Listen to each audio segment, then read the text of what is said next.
ginang at ginoo. Ako ang panganay na anak ng pamilya Ling ngunit pinalitan ng mga alila sadyang ipinagpalit. Mula bata sa mababang antas lumaki sa slum na naghihirap. Lumaki na walang kamag-anak na tumulong, sanay na sa pinakamatinding kasamaan at kawalang interes, alam ko na ito ay isang mundong naglalamangan. Dito, Ling Feng. Ito ang dapat ay akin Ling Corporation ba ito? Mula ngayon ang akin walang sino man ang makakaagaw. Ito ang ating panganay na anak na natagpuan.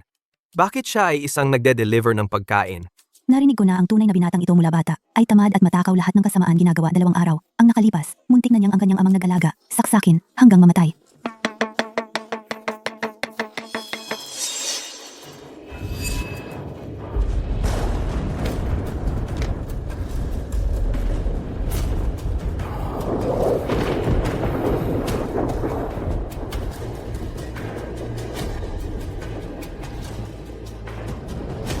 Ling Feng, may gustong gumastos ng 200,000 piso para sa iyong bato. Inalagaan kita ng mahigit 20 taon. Oras na para bayaran mo ako. Aray, Aray, Tulong. May pumatay. Si Ling Feng ay isang taksil na walang utang na loob. May pumatay. Itong basurang tao kahit na siya ay dugo ng pamilya Ling, hindi dapat pumasok sa kumpanya. ate. Talaga bang napakawalang hiya ko ba?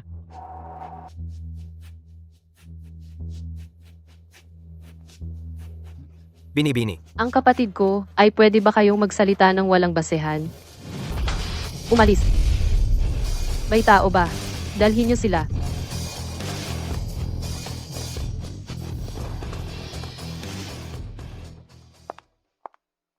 Tara na. Mula pagkabata sa lumaki sa slum, isa lang ang katotohanang sinusunod ko, ang mga bagay na hawak pera at kapangyarihan sa sariling kamay ang pinakamaaasahan. Lahat ng pag-aari ng pamilya Ling ay magiging akin lamang. Ling Feng, maghintay ka muna rito. Dahil sa pagbabalik mo si Xiaoze, ay nagtatampo. Sina tatay at nanay ay umaliw sa kanya, tatawagin ko sila.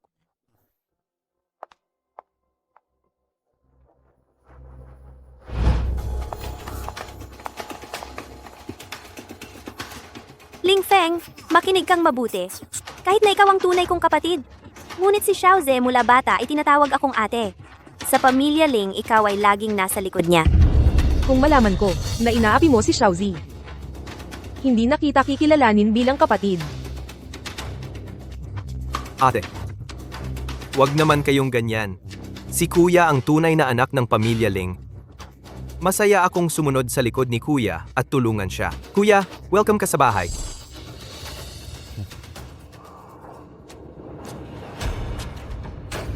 Nakita mo ba? Tunay na anak ano ngayon? Ang pamilya Ling ay magiging akin lamang. Sa iyo. Sigurado ka?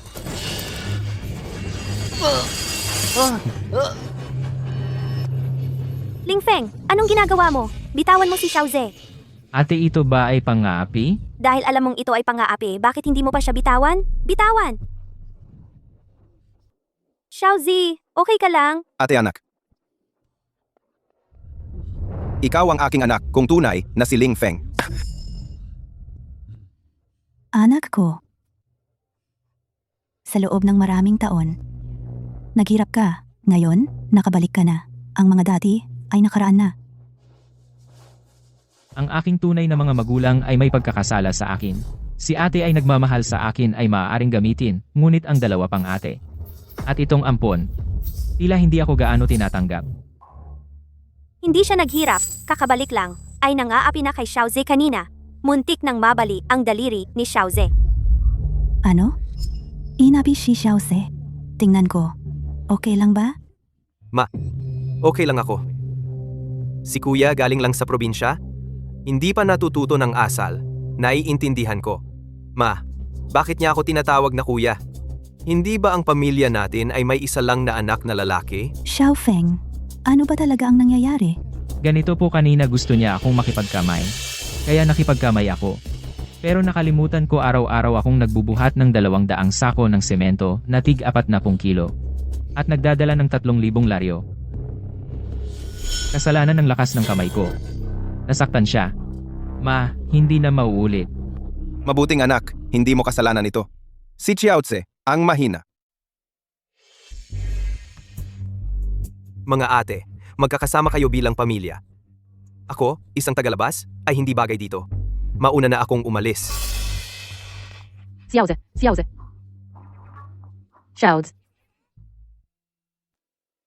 Xiaoze mula pagkabata, siya ay pinalaki ng may pagmamahal. May ugali ay normal lang. Ikaw ang kuya. Kailangan mong tanggapin ang nakababata mong kapatid. Kapatid? Saan ako nagkaroon ng kapatid? Tay, sa pagkakaalam ko ang pamilya nating Ling ay hindi ba may isa lang na anak na lalaki? Ako ang nag-iisang dugo ng pamilya Ling. Bakit mo nasasabi iyan? Si Xiaoze mula pagkabata sa ating pamilya ay nanirahan ng maraming taon. Mula bata, siya ay may maginhawang buhay. Pinapayagan mo siyang biglang bumalik sa iyong tinatawag na slum. Paano niya iyon tatanggapin? Mukhang ang pagmamahal ni ate sa akin ay limitado rin. Mula pagkabata, ako ay sa sinasabi mong lumaki sa slum. Hindi niya matanggap.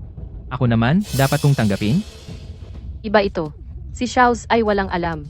Kailangan mong matutong umintindi. Naiintindihan ko siya, sino ang nakaintindi sa akin. Pinalitan na niya ako sa loob ng 20 taon sa Amerika ng marangya at mayamang buhay hindi pa ba sapat. Anak, sa loob ng maraming taon naghirap ka sa labas. Sabihin mo, ano ang kahilingan mo? Pagbibigyan kita ng lahat, anak. Sige. Gusto ko si Ling Wenze umalis sa bahay na ito. Hindi, Tay.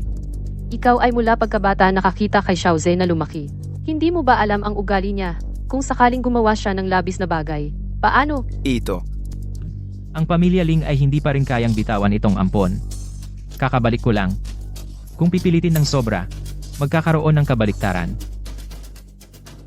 Sige, pwede rin akong umatras. Hayaan siyang manatili dito. Pero tay, sana maintindihan nyo. Ako lang ang iyong nag-iisang anak. Ang tanging tagapagmana ng Ling. At siya naman, ay isang tagalabas. Kung sakaling isang araw, bumalik siya sa kanyang tunay na pamilya, ang Ling Group ba ay ibibigay na lang sa iba? Huwag kang magsalita ng kung ano-ano. Ikaw at si Xiaozi, pareho kayong mga anak ni na tatay at nanay. Wala namang tagalabas dito. Kung si Xiaozi naman walang pamilyang Ling, lalabas siya ng mag-isa. Ano ang gagawin niya? Kung wala ang kayamanan ng pamilyang Ling, hindi siya mabubuhay. Ako naman, isinilang akong kayang mabuhay kahit sa basura. Dahil hindi ako karapat-dapat manirahan sa marangyang mansyon. Xiao Feng. Tama ka. Ipinapangako ko sa'yo, nak. Alagang ang bigkis ng pamilya ay ang pinakamahina na bahagi ng pagkatao. At kasama pa ang pagbubukas ko ng aking mga sugat na karaang paghihirap ay nagdulot ng pagkakasala at awa sa akin. Ito ang aking sandata para laging magtagumpay sa pamilyang Ling. Tay, paano si Xiaozi? Xiao Feng ay nagdusa ng maraming taon sa labas. Ngayon, sa wakas, ay nakabalik na. Hindi mo ba siya maaaring pagbigyan? Siya ay iyong tunay na kapatid. Ako. Xiao Feng, wag mong pansinin. Ganyan talaga ang ugali niya. Oo nga pala. Naghanda ako para sa iyo ng isang bagong regalo. Halika, tingnan mo sa tay. Si, Xiao Feng, ito ang regalo ng Tay para sa iyo. Gusto mo ba? Hindi ko masyadong gusto. Nagrereklamo ka pa? Ito ay BMW ha. Noong nasa probinsya ka, nakadrive ka na ba ng ganito kagandang kotse? Sa probinsya, wuling lang ang nahawakan mo noon. Tama ang pangatlong ate. Ang dati kong pinakamalaking pangarap ay magkaroon ng wuling. Kahit second hand lang. Tama lang, hindi ako dapat mangarap ng sobra. Ang gusto ko lang ay ang pinakasimpleng kotse sa bahay. Anong sinasabi ninyo? Humingi kayo ng tawad sa inyong kapatid. Humingi kayo ng tawad. Pasensya na. Sinabi ni Xiao Feng na hindi niya gusto. Ibig sabihin hindi niya gusto. Anong kotse ang gusto mo, Xiao Feng? Bibilhan ka ng Tay. Gusto ko yung isa. Xiaozi, Xiaoze, saan ka pupunta? ang inyong tunay na anak ay bumalik na. Wala na akong kinalaman sa pamilyang Ling. Aalis na lang ako, hindi ba pwedeng? Xiaoze, ikaw ay lagi kong tunay na kapatid. Hanggat nandito ako, ang nararapat para sa'yo. Walang sino man ang maaaring kunin. Dahil kay ate at nanay, mananatili ako muna pansamantala. Kaya lalabas muna ako para magpahangin at bigyan ng kaunting pribadong espasyo ang isang tao.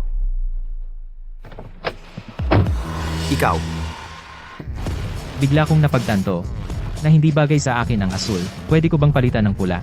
Xiao Feng, anong ibig mong sabihin? nanay, tingnan mo siya. Xiaoze, mabuti kang bata. Nandito si nanay, hindi ka pababayaan. Xiao Feng, ito ang kotse ni Xiaoze. Ang kotse mo ay nasa tabi. Oo nga, Xiaofeng. Huwag ka nang makulit, hayaan mong dalhin ka ng ate mong pangalawa. Mag-test drive tayo, okay? Tara na ipakita ko sa iyo kung ano ang pakiramdam. Ano ang ibig sabihin ng luxury car? Tay. Maaari ko bang subukan ang kotse na ito? Gusto ko ang sports car. Sa buong buhay ko, nasa kalsada lang. Hindi pa ako nakapag-drive ng kotse. Ang kotse na ito ay para kay Xiao Ze, regalo sa kanyang ika-18 kaarawan. Makinig ka. Ang regalo sa pagtanda ng anak na inampon ay isang sports car. Alam mo na ako, ang ika-18 kaarawan ko, paano ko ito ginugol? Nasa construction site ako, nagbuhat ng 3 toneladang semento. Para lang kumita 80 piso. At kinuha ng aking amain, 70 ang kinuha, 10 na lang ang natira, bumili sa tabi ng kalsada. Isang mangkok ng pinakamura na noodle soup na malinaw, ang taong ito ay inalis sa akin, ang regalo sa kaarawan, sa loob ng 20 taon. Ngayon, talagang gusto ko ng isang sports car mula sa kanya. Sobra ba ito? Si Xiaoze ay hindi adopted son. Siya ay katulad mo. Pareho kayong aking mga anak na lalaki ay dugo ng pamilya Ling. Tama na. Tigilan na ang pag-aaway. Hindi ako kadugo. Aalis na ako, okay na ba? Xiaoze, bawal kang umalis. Kahit mayroon o wala dugong relasyon, ikaw ang tunay kong kapatid na lalaki. Hindi ko talaga papayagan na ikaw ay magdusa.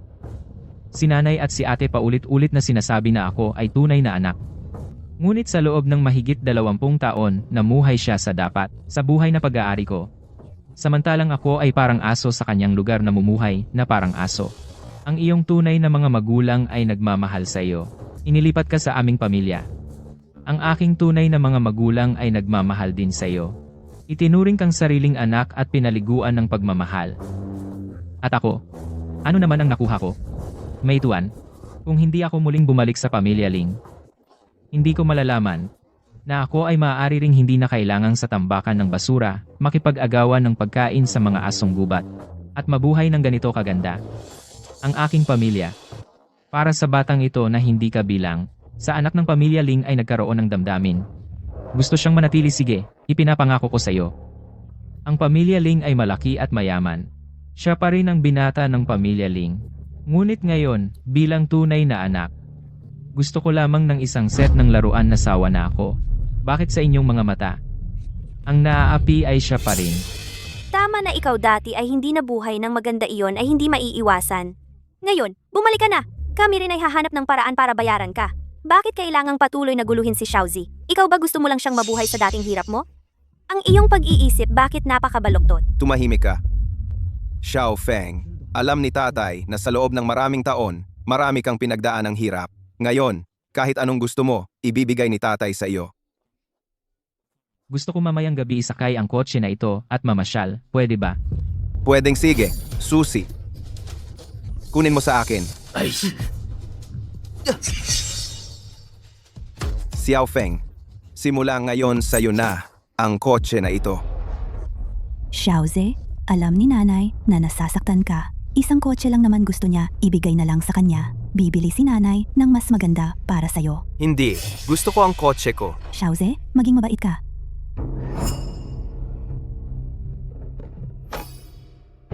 Ito ang Jade Tablet na tanging pinuno ng angkan ng Ling ang maaaring magkaroon. Ibibigay ito ni nanay sa'yo ngayon bilang patunay na ikaw ay miyembro pa rin ng angkan ng Ling.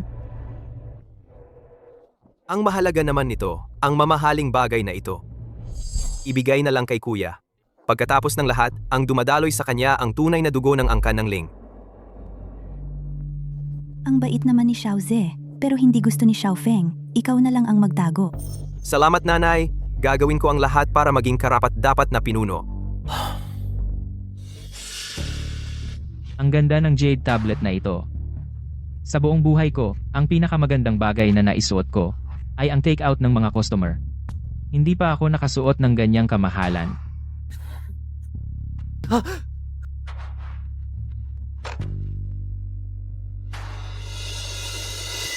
Ito ba ang lasa ng tahanan? Kapag nasa akin ito, may bahay na ba ako? Hindi na ako batang lansangan. Xiaofeng, ibibigay ko sa iyo ang jade tablet na ito. Xiaoz, ang kapatid mo ay nagdusa ng labis sa labas. Magpakumbaba ka naman. Tatay, kahit na nagdusa siya, hindi dapat kunin ang bagay ni Xiaozi. Oo nga, tatay. Tumahimik kayong lahat. Si Xiaofeng nitong mga nakaraang taon ay talagang maraming pinagdaan ang hirap. Kailangan ko siyang bayaran ng tama. Mahal, pumunta ka sa kwarto ko at kunin ang aking mga minanang antigong dekorasyon at ilagay sa kwarto ni Xiaofeng. Tatay, hindi ba iyon ang mga kayamanan mo? Ang tagal ko nang humihingi sa'yo, hindi mo man lang ibinigay sa akin. Si Xiaofeng sa labas ay nagdusa ng maraming taon. Ngayon, nasa wakas, ay nakauwi na siya. Dapat, maramdaman niya na kabilang siya. Tatay, masyado kang paborito. Tatay, masyado kang paborito. Xiaozi, teka. Tatay, may nagawa ba akong mali? Sina nanay at mga ate parang ayaw nila sa akin, parang ayaw nila sa akin. Xiaofeng, huwag kang mag-overthink. Sa araw-araw ang ate mo at nanay ay sobrang na-spoil si Xiaoze. Bigyan mo sila ng oras. Magugustuhan ka rin nila. Sobra silang paborito, sobra silang paborito. Siling Wenzel lang ang gusto nila. Siling Wenzel lang ang gusto nila. Pero okay lang. Ang dumadaloy sa akin ay dugo ni tatay. Basta nandito si tatay, okay na. Bobo, pamilya tayo. Pamilya tayo. Huwag kang mag-alala. Nandito si tatay. Huwag kang mag-alala. Nandito si tatay. Hindi ka nahahayaang masaktan sa bahay na ito. Siling Jianjun lang. Kapag naayos ko siya, ang plano ko ay matutuloy.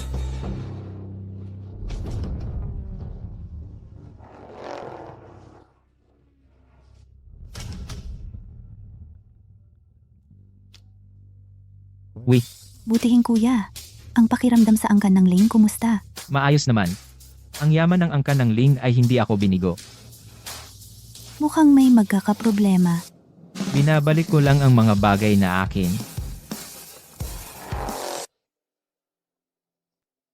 Xiaofeng ito ang iyong unang araw sa business school.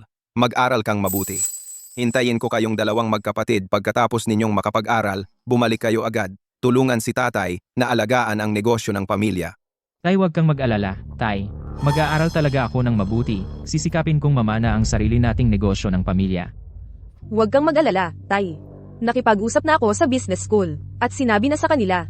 Sila ay mag-aalaga ng mabuti kay Xiaofeng.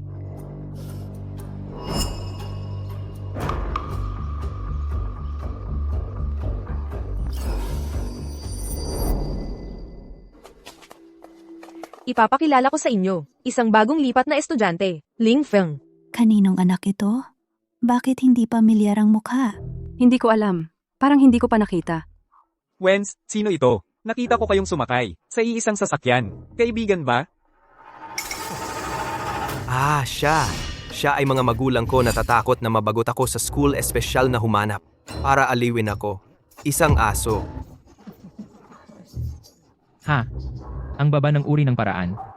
Akala mo ang pakikipag-agawan sa kapangyarihan at pera ay parang laro ng bahay-bahayan. Estudyante Ling Feng. Saan mo gustong umupo? Dito na lang siya maupo. Aalagaan ko ng mabuti ang bagong estudyante. Hindi nga. Isang utusan? Karapat-dapat bang makiisa sa aming mga mayayamang anak? Magkasama? Sa pag-aaral? Dugo ng isang mababang uri. Pakiramdam ko, kasama ko, mabaho na ang aking katawan. Formal na ipapakilala ko sa inyo. Ang pangalan ko ay Ling Feng. Panganay na anak ni Ling Jianjun. Sa Ling Corporation, ako ang tanging legal na tagapagmana. Tagaling corporation ka? Ang tanging legal na tagapagmana? Si Wenz? Siya. Ang kanyang ama ay orihinal na driver ng aming pamilya, natanggal dahil sa pagnanakaw. At ang kanyang nanay ay utusan ng aming pamilya. Palihim akong pinalitan kay Ling Wenze. Kung may mga kaklase na sa silid-aralan nakakaamoy ng amoy ng utusan, siguradong mula sa kanya iyon.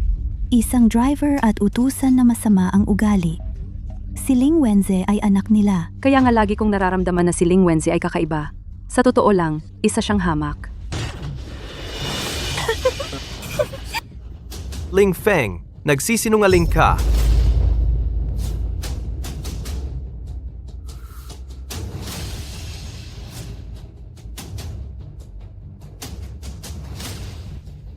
Ito ang ginawa mo. Oo, ano ngayon?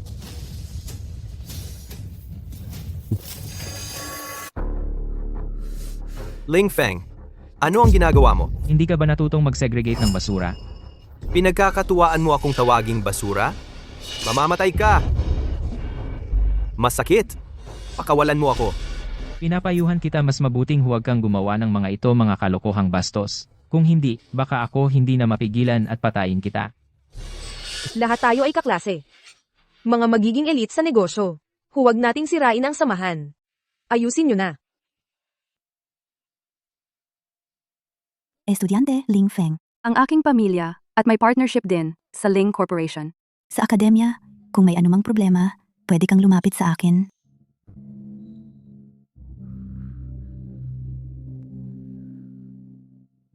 Ling Feng, ibinunyag mo ang aking tunay na pagkatao. Si nanay at ate.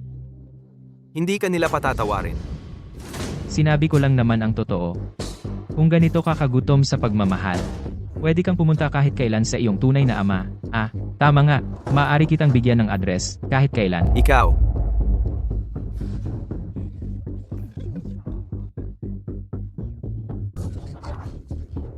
Abangan natin.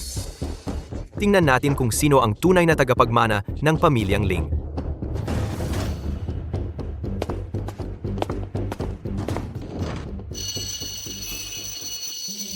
Ling Feng, inutusan ka ni ate na pumunta sa rooftop. Ate? Ang hari ng underground ng Jingdu, ang panganay na anak na babae ng pamilyang Chu Chu Ching Cheng, ay ang ating Huang Jiang na pinuno ng paaralang pangnegosyo. Kaya pala kasama ng pamilyang Ling at tinatawag na dalawang malalaking pamilya ng Jingdu ang pamilyang Chu. Narinig ko na si Ling Wenze at si Chu Ching Cheng ay matagal nang magkasundo at mayroon ng kasunduan mula pagkabata. Hinahanap interesting.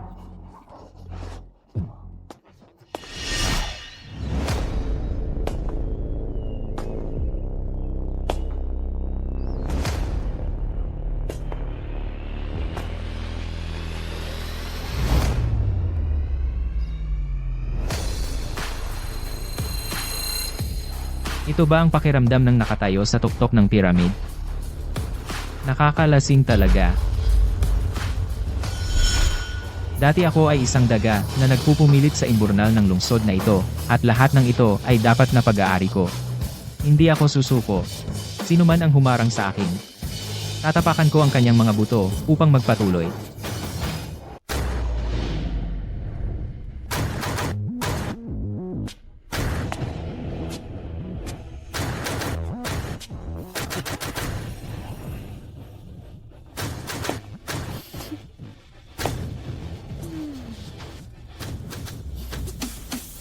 Oy, isang maputing lalaki. Pero nasaktan mo si Ginoong Wenze. Sayang. Nakita mo si ate, lumuhod ka. Hindi ka ba marunong ng patakaran?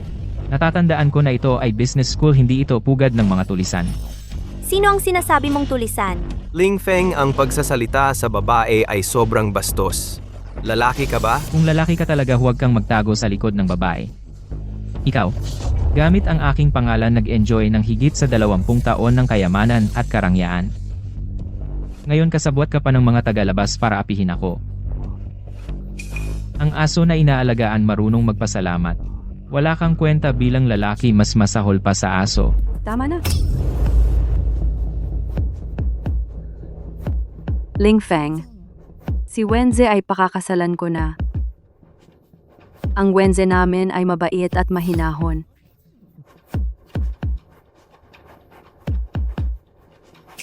Pero ako ay hindi madaling galitin. Kung aapiin mo siya muli, hindi kita patatawarin. Si ate ay ang hari ng underground ng Jingdu. Ang mahalagang anak ni Chu Tianshu, marangal na pagkatao at mataas na katayuan. Ang manggulo sa kanya ay naghahanap ng kamatayan. Tulad mo, galing sa probinsya, mababang uri. Pag nakita mo ang reyna, ay dapat lumuhod at yumuko. Oo, lumuhod at yumuko sa reyna. Anong tinatawa mo? Ika, 20 siglo na nangangarap ka pa ring maging reyna. Sa tingin ko, reyna ng pagong ka. Sabihin mo nga ulit? Pinapayuhan kita linisin mo ang iyong bibig.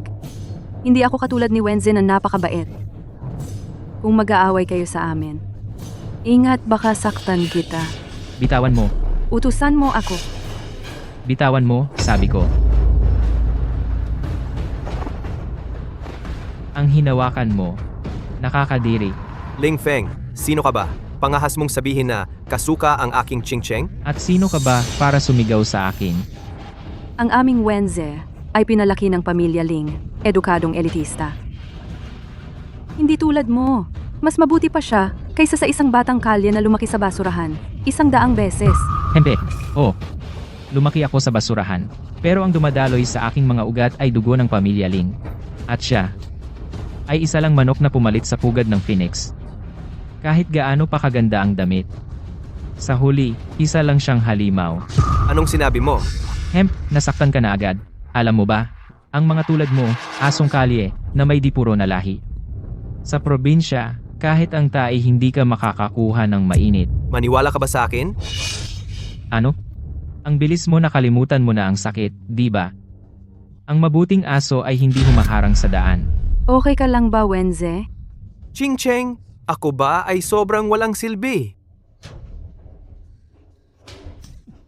Ha ha ha, ang galing ng tama. Ate, siya ay Black Belt 8 Dan. Hindi ka pinatay. Buti na lang matibay ka.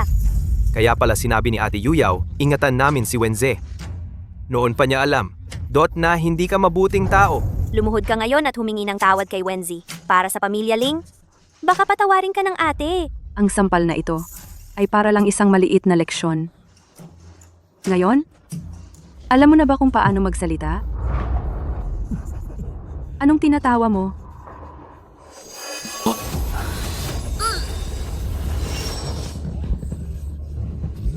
Gusto mo bang mamatay?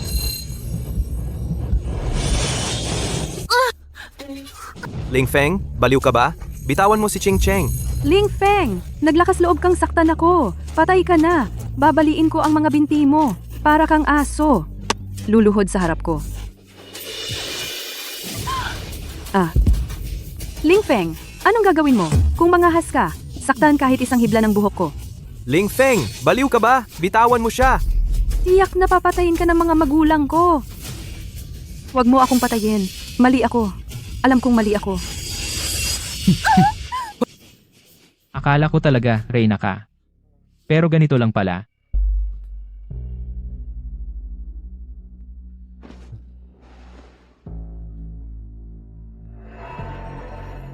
Sabi nila, kung sino ang umupo sa sopang ito. Siya ang amo ng paaralan ng negosyo. Ang sarap nga ng sopa na ito. Kaya simula ngayon, ako na ang masusunod sa business school. Sino ang sang-ayon? Sino ang tutol? Ling Feng, si Ching-Cheng ay ang panganay na anak ng pamilya Chu. Kakadating mo lang dito at sinaktan mo siya. Hindi ka patatawarin ng pamilya Chu.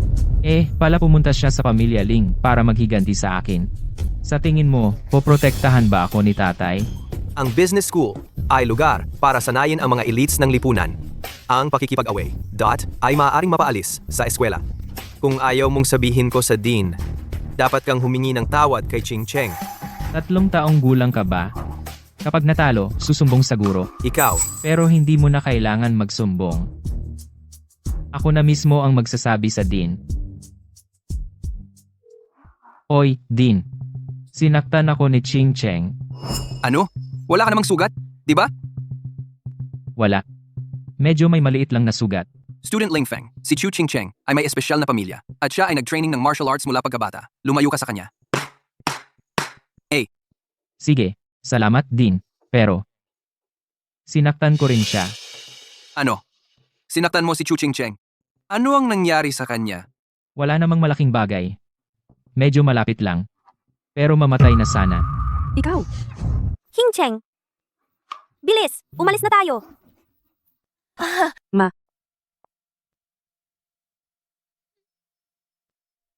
Ikaw ang pinuno ng pamilya Ling na natagpo ang anak na lalaki.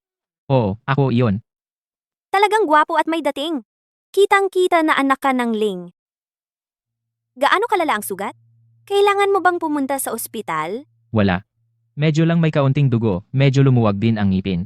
Medyo may tama rin ang tenga at hindi masyadong marinig. hoy! Nagsisinungaling ka! Saan ka ba nasaktan ng ganyan? Xiao Feng, itong batang si Ching Cheng ay spoiled mula pagkabata. Walang timpi sa pananakit. Huwag kang mag-alala. Pag uwi namin papagalitan siya ng kanyang tatay at ako. Tiyak na bibigyan ka namin ng hustisya. Tia, kasalanan ko ito. Tinulungan lang ako ni Ching Cheng, kaya siya nasaktan ng dahil sa akin. Wenze, paano naman magiging kasalanan mo iyon? Kusang loob ko iyon. Tumahimik ka! Bakit mo pinapabura ng isang estranghero? Ang mga magulang ni Ling Wenze ay mga lingkod lamang. Likas na mabait. Hindi karapat-dapat na gawin mo iyon para sa kanya. At kung siya ay isang tunay na lalaki, hindi niya papayagan ng isang babae na ipagtanggol siya. Walang utak. Hindi alam kung sino ang tao at sino ang demonyo. Paumanhin, Tia. Hindi ko naprotektahan si Ching Cheng. Nakapaghirap siya dahil sa akin. Hindi na kailangan ng paghingi ng tawad. Kung gusto mo talaga ang ikabubuti ni Ching Cheng, lumabas ka sa buhay niya. Xiaoze, Xiaoze, okay ka lang ba? Sabihin mo kay nanay kung saan ka nasaktan. Ma, okay lang ako. Natakot si nanay. Buti naman at okay ka lang. Xiao Feng, bakit ka dumudugo? Inaalala mo ba ako? Napakahirap yata. Ako, Ma, karapat-dapat sa kanya iyan. Sinaktan niya muna ako. Ipinagtanggol ako ni Ching Cheng, kaya sa kanya sinaktan. Ano? Sinaktan mo si Xiaozi. Ling Feng, masyado ka na bang nagmamatapang? Binalaan na kita sa bahay. Si Xiaozi ang nakababatang kapatid. Dapat mong pagbigyan siya. Ling Feng, dahil kapatid kita, tinitiis na lang kita. Sinaktan mo si Xiaozi. Nalampasan mo na ang aking limitasyon. Xiao Feng, sa pagkakataong ito, talagang sobra ka na. Ikaw at si Xiaoze ay pareho kong anak. Pareho kayong mahalaga sa akin. Pare-pareho kayong mahalaga sa akin. Ma, kung hindi mo sinabi iyon, akala ko ako ay isang para sa ampon ng pamilya Ling asong pampalipas oras. Sino ang nagsabi niyan? Ling Feng, si Xiaoze ay masunurin at mabait mula pagkabata. Talagang hindi niya sasabihin ang ganoong bagay. Ikaw ay galing lang sa probinsya, may inferiority complex ka, at sensitibo, okay lang, pero sinisisi mo si Xiaoze. Anong intensyon mo? Xiao Feng, sa pagkakataong ito, sobrang binigo mo si nanay. Bigo. Ma, bilang inampon mo, natatakot siyang magsawa sa eskwela. Hinanap nila ako na isang asong pampalipas oras niya. Hindi ba kayo natatakot na mabigo ako? Ano ba ang sinasabi mo? Ikaw ang sarili kong anak. Paano ko magagawa iyon sa iyo? Alam mo pala na ako ay tunay mong anak. Kung gayon, ang tatlong ate ay tunay mo ring mga anak, tama? Walang taong laging pinagdududahan ng pagkatao mo. Palagi mong binibigyang diin ang mga ito. Kailangan ba? Ate, tatanungin kita. Kung may taong magsasabi na ako ay aso, hindi ba iyon ay panlalait din sa iyo? Hindi ba pareho na iniinsulto ang pamilya Ling? Hindi ko sinabi iyon. Ate, kailangan mong maniwala sa akin. Sino? Ang nangangahas na insultuhin ang pamilya Ling.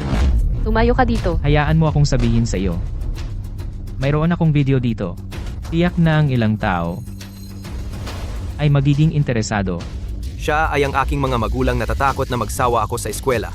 Ay espesipikong hinanap isang aso para sa aking libangan. Hindi ako ang nagsabi niyan. May matibay na ebidensya. Ang buong klase ay malinaw na narinig ang lahat. Kailangan pa bang tawagin sila para tumestigo? Ma, kasalanan ko lahat. Pagkatapos umuwi si kuya, natakot ako na hamakin ako ng mga kaklase, kaya sa sobrang pag-aalala, nasabi ko ang maling bagay. Pagdating ni kuya, inagaw niya ang sports car ko. Sa susunod ay agawin pa niya ang aking mga magulang. Bakit pa ako mabubuhay? Mabuting bata? Huwag kang magsalita ng ganyang kalokohan. Nandito si nanay. Ikaw ay palaging ang pinakamabuting anak ni nanay. Ang mga ate ni Xiaoze ay sasamahan ka. Xiao Feng, Xiaozi, siya ay nag-aalala lang sandali, nasabi ang maling bagay. Pero sa kanyang puso, ay palagi pa ring itinuturing kang tunay na kuya. Ling Feng, ang bagay na ito ay isang hindi pagkakaunawaan. Para sa akin, patawarin mo si Xiaozi. At kalimutan na natin ito. Bilisan mo. Paumanhin, kuya. Wala akong kapatid na tulad mo. Humingi na ng tawad si Wen sa iyo. Ano pa ba ang gusto mo? Ano ang ginagawa mo? Hindi ba matatapos to? Siyempre hindi pa. Ako, sa harap niya, ng buong klase, ay tinawag akong aso. Nasaan kayo? Ako, kasama niya si Chu Qingcheng, ay inaapi. Nasaan kayo? Ako, paulit-ulit niyang sinabing lumuhod at humingi ng tawad. Nasaan na naman kayo?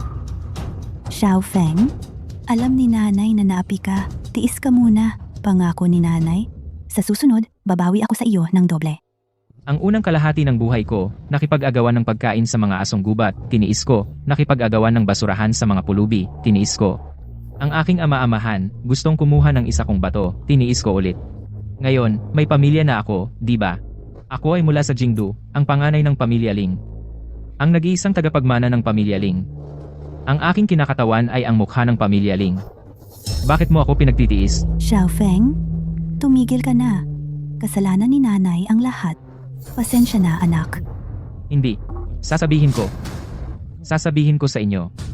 Simula ngayon, lahat ng mga paghihirap na naranasan ko, babalikan ko ng personal. Xiaofeng ang bagay na ito ay kasalanan ng aming pamilya. Si Qingcheng ay masyadong pabigla-bigla. Ako na ang humihingi ng tawad para sa kanya.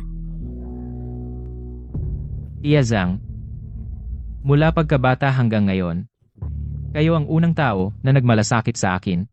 Noong ako ay naaapi. Ang kabutihang ito ninyo, kinikilala ko. Chu Qingcheng ay maaaring nalinlang ni Ling Wenze o pabigla-bigla lang. Ngunit kailangan pa rin niyang panagutan ang kanyang mga ginawa. Magbayad ng halaga.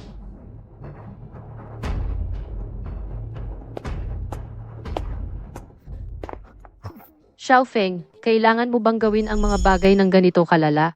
Kapag na-expel si Wenze sa business school, sa kanyang hinaharap, ang pagmamana ng negosyo ng pamilya Ling magkakaroon ng hindi mabuburang epekto.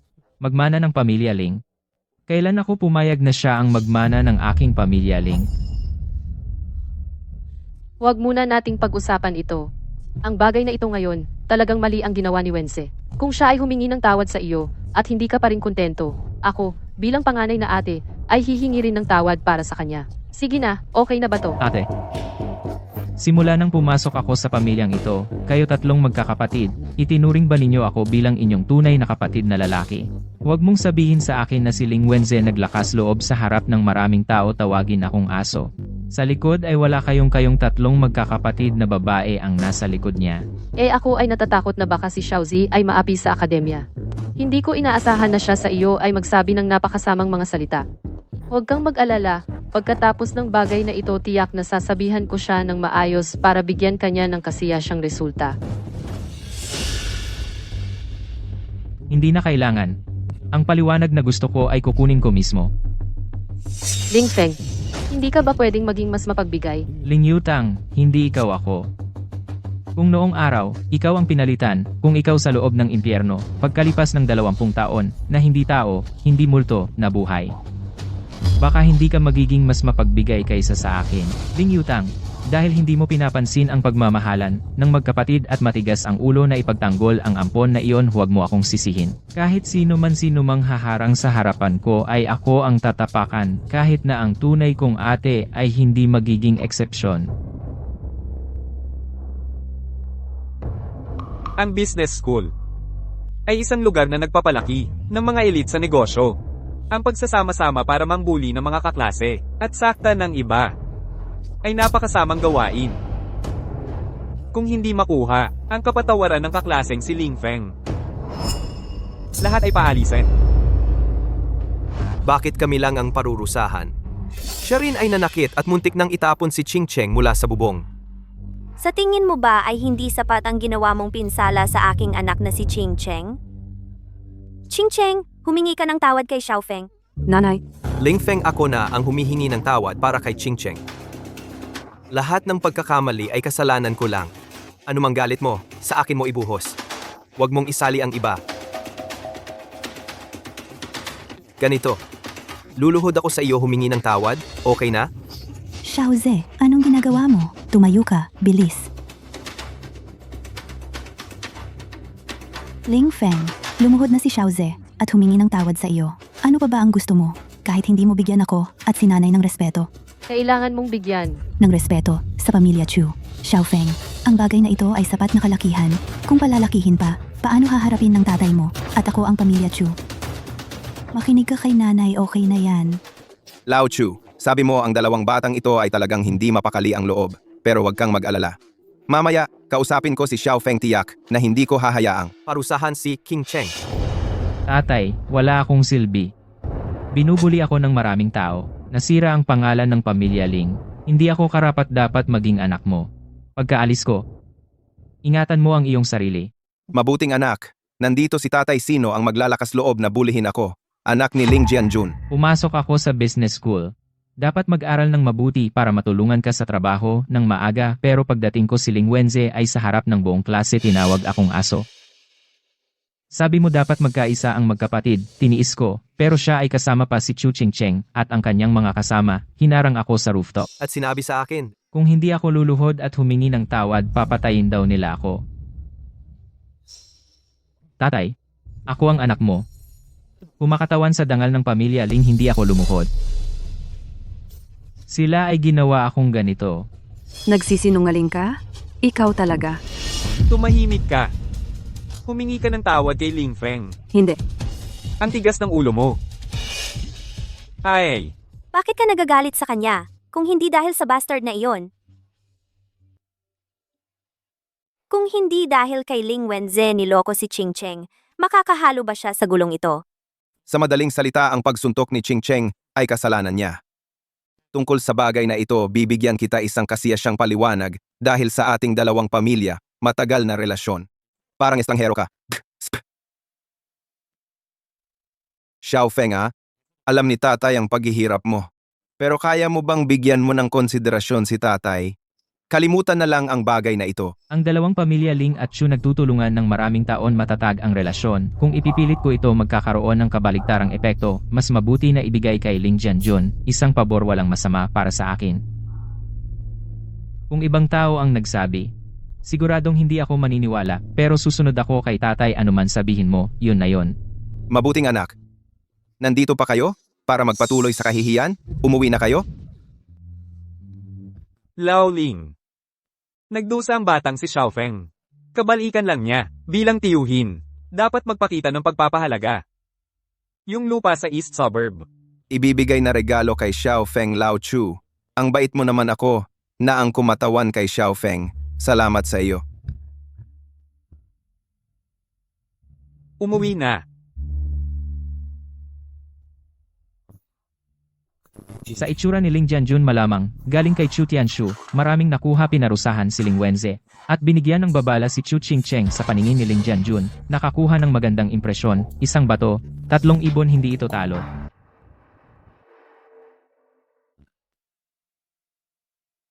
Kumusta ang sugat mo? Kailangan mo bang pumunta sa ospital kasama si Papa?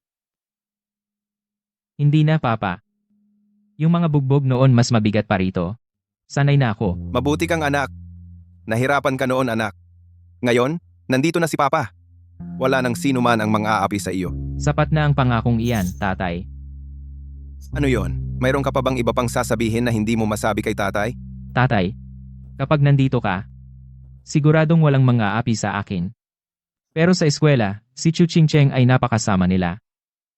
Ngayon, ako ay binugbog ng mga iyon. Natatakot akong hindi na kita makita muli, bobo ko. Noong binubugbog ka sa eskwela, dapat unang-una kang tumawag kay tatay. Darating si tatay para protektahan ka. Si. Kaya tatay, pwede mo ba akong bigyan ng pera?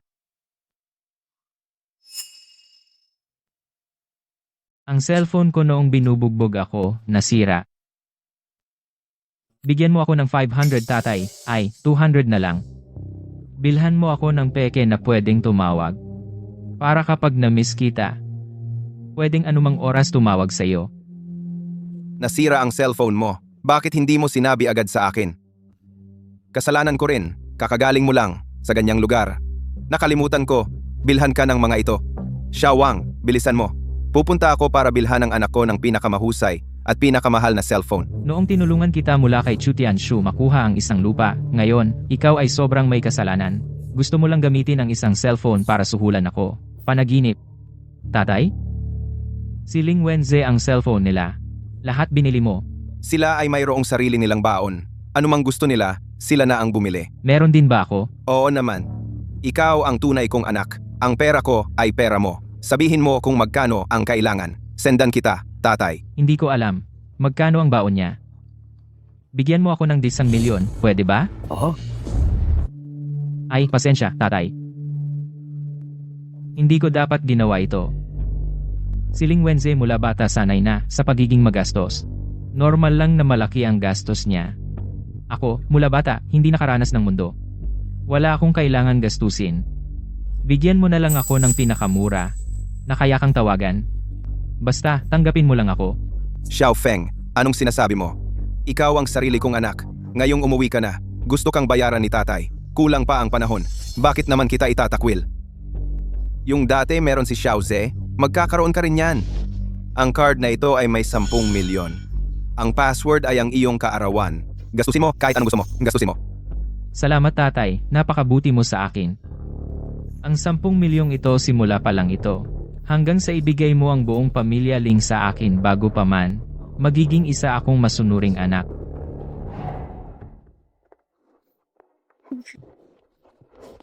Tatay, kasalanan ko lahat ito. Kahit paano mo ako paluin o sigawan, tatanggapin ko lahat. Xiao Ze, talagang sobra akong bigo sa'yo. Siya ang iyong kuya. Paano mo siya makapagsalita ng napakasamang salita? Tatay, lahat ng pagkakamali ay kasalanan ko. Basta, wag mo akong palayasin sa pamilya Ling. Kahit ipaghain ko siya ng tsaa at tubig, kaya ko. Hindi ako ang dapat mong hingan ng tawad. Basta mapatawad ka ni Xiao Feng, ituturing na itong tapos. Kuya, kanina ay padalos-dalos lang ako. Mali ang sinabi ko. Kung hindi mo patawarin ako, mananatili akong nakaluhod dito habang buhay. Hindi natatayo habang buhay. Hindi ko kailangan na ipaghain mo ako ng tsaa at tubig. Pinalaki ka ni tatay sa loob ng maraming taon, kaya dapat matuto kang magpasalamat. Sa bawat sandali, tandaan mo ang iyong pagkatao. Kung wala si tatay, mabubuhay ka mas masahol pa sa aso. Kaya dapat magpasalamat ka sa pamilya Ling, magpasalamat kay tatay, magpasalamat sa akin. Naiintindihan mo ba? Xiao Kei, akala mo kaya mo mangibabaw sa akin? Panaginip. Si Xiaozi ay nagluhod at humingi ng tawad. Ano pa ang gusto mo? Kailangan bang sabihin mo ang napakasamang mga salita? Masama. Sanjie, yung mga tao sa business school noong pinalo nila ako, naisip ba nila na sa sarili nilang kapatid ay malupit din? Ako. Xiao Feng, ang iyong Sanje ang ibig sabihin ay tiyak na alagaan kanila ng mabuti. Tiyak na mali ang narinig nila, kaya nagkamali sila. Ah, isang pagkakamali lang pala. Tatay, sumasakit ang ulo ko, gusto kong magpahinga. Sige, pahihintuin ko ang kasambahay na magluto ng marami para sa'yo ng mga paborito mong ulam. Tatawagin kita mamaya. Sa bulito.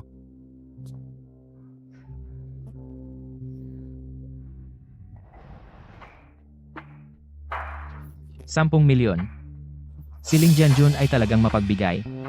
Pero malayong hindi ito sapat. Gagamitin ko itong 10 milyon para maging 20 milyon. 30 milyon o kahit 50 milyon. Sa ganitong paraan lang ako makapagpapatunay sa kanya. Ako ang sa pamilyang Ling ang nag-iisang tagapagmana. Si Qian ay isang mabuting babae pero isa lang siyang ordinaryong tao, limitado ang kakayahan. Ngayon, siya hindi na maibibigay sa akin ang mga bagay na gusto ko. Kaya hindi na kailangan na patuloy siyang bitinin. Oy, Feng, narinig ko. Binugbog ka. Malubha ba ang tama mo? wala yon, okay lang ako. Ah, tama nga, mamaya, maglalagay ako sa account mo ng 1 milyon. Sapat na para mabuhay ka ng maayos. Huwag ka nang makipag-ugnayan sa akin pagkatapos nito.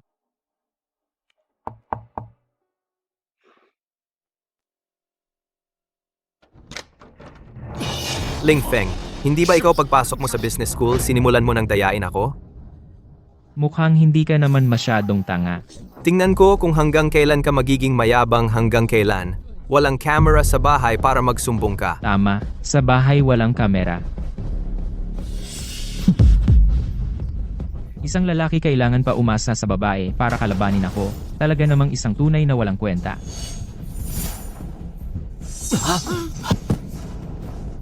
Payuhan kita na maging matalino at iwasan mo akong guluhin sa susunod noon. Kaya ko patayin si Tanghai sa isang saksak.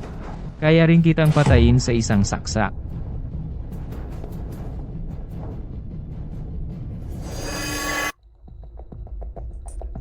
Xiaozi, nagdusa ka ngayon. Kumain ka ng marami. Xiaoze, ito ang paborito mong hipon. Kumain ka ng marami ha? Salamat ate, salamat nanay. Kuya, kainin mo ito. Xiaozi, ikaw na lang kumain. Anong inaabot mo sa kanya? Anong gusto niyang kainin? Hindi ba siya marunong kumuha? Lumaki kami sa pamilyang Ling. Mula pagkabata, sanay na kumain ng mamahaling pagkain. Si kuya ay galing lang sa probinsya. Ang lalaking hipon na ito, malamang hindi pa niya nakita. Kuya, kain ka lang. Huwag kang mahiya.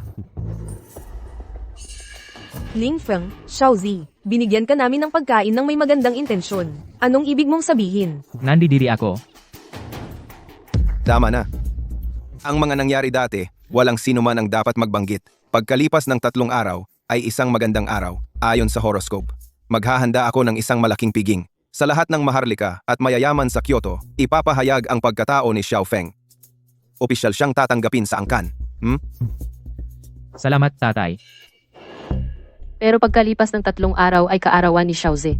Tuwing ganitong oras bawat taon sa ating pamilya ay para sa kanya nagsasagawa ng isang malaking selebrasyon. Ate, okay lang. Kung magse-celebrate o hindi ang aking kaarawan, hindi mahalaga. Baliw na bata, mahalaga ang kuya mo. Pero ang iyong kaarawan ay pareho ring mahalaga.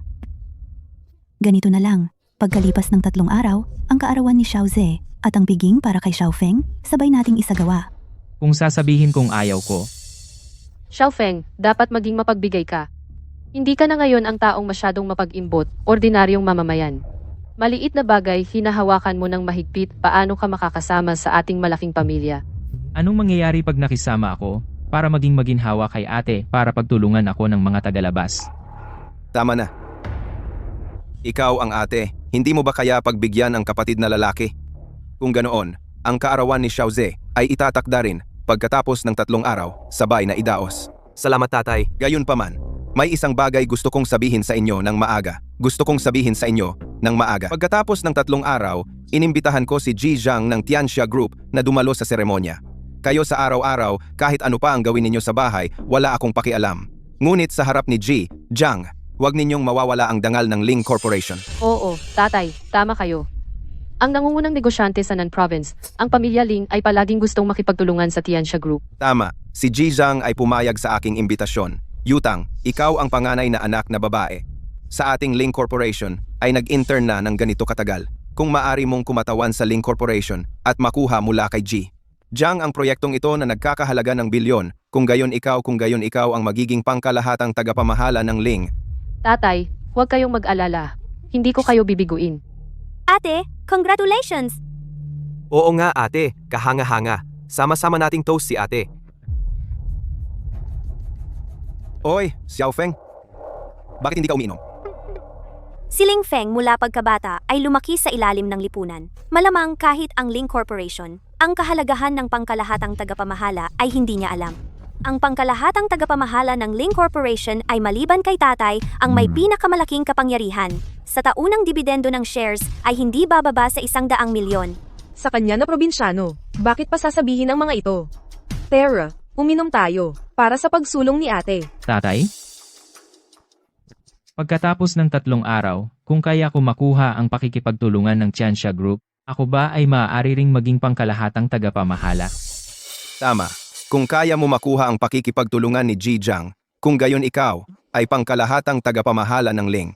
Sabi ko, kuya, hindi mo ba iniisip sa iyong antas, kayang pamahalaan ang isang malaking kumpanya sa stock market na may ilang libong tao? Ling Feng, gising ka ba? Isang third-rate na diploma mill na graduate ng kolehiyo, gusto mo pa bang makuha ang bilyong proyekto? Nangangarap ka, Xiaofeng, alam ko gusto mong gumawa ng mga bagay upang patunayan ang iyong sarili. Ngunit dapat maging realistic ang tao. Ang mga bagay na hindi sa iyo, huwag magmadaling kunin. Kung hindi mo susubukan, paano mo malalaman kung sa'yo ba ito? Xiaofeng sa negosyo, hindi ito kasing simple ng iniisip mo. Pagkatapos ng bagay na ito, hahanapan ka ni nanay ng ilang mas maliit na proyekto. Mag-practice ka muna. Tama si Xiaofeng. Pakinggan mo, ang iyong nanay. Ito ay isang perpektong pagkakataon, hindi ko ito dapat palampasin. Tatay, gusto kong subukan. Talaga namang anak ako ni Ling Jianjun. May pangarap mabuti. Bibigyan kita ng pagkakataong ito. Kung makukuha mo ang partnership ni Mr. Zhang, kung gayon ikaw ang pangkalahatang tagapamahala. Tatay, ano ang mangyayari sa akin? Ang may kakayahan ang uunlad. Ikaw, sa kumpanya, ilang taon nang nag-i-intern, kung hindi mo man lang mapantayan ang iyong kapatid. Ito ay patunay na hindi ka bagay sa Ling Group sa posisyong pangkalahatang tagapamahala. Ate, pagkalipas ng 3 araw, hindi ako magpapakita ng awa.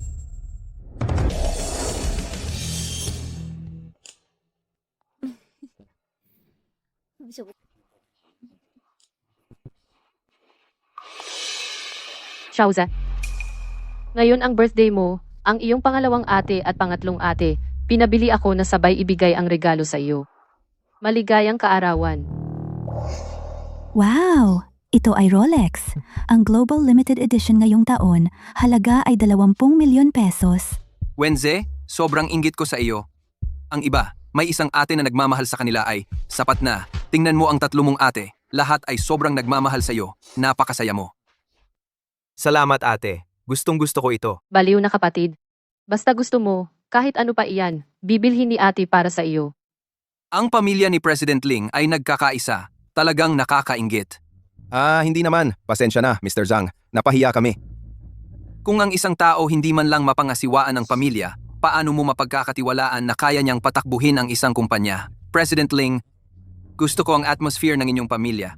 Sana ang ating partnership ay maging maganda. Hindi ko bibiguin ang inyong inaasahan, Mr. Zhang. Tara, cheers! Kuya,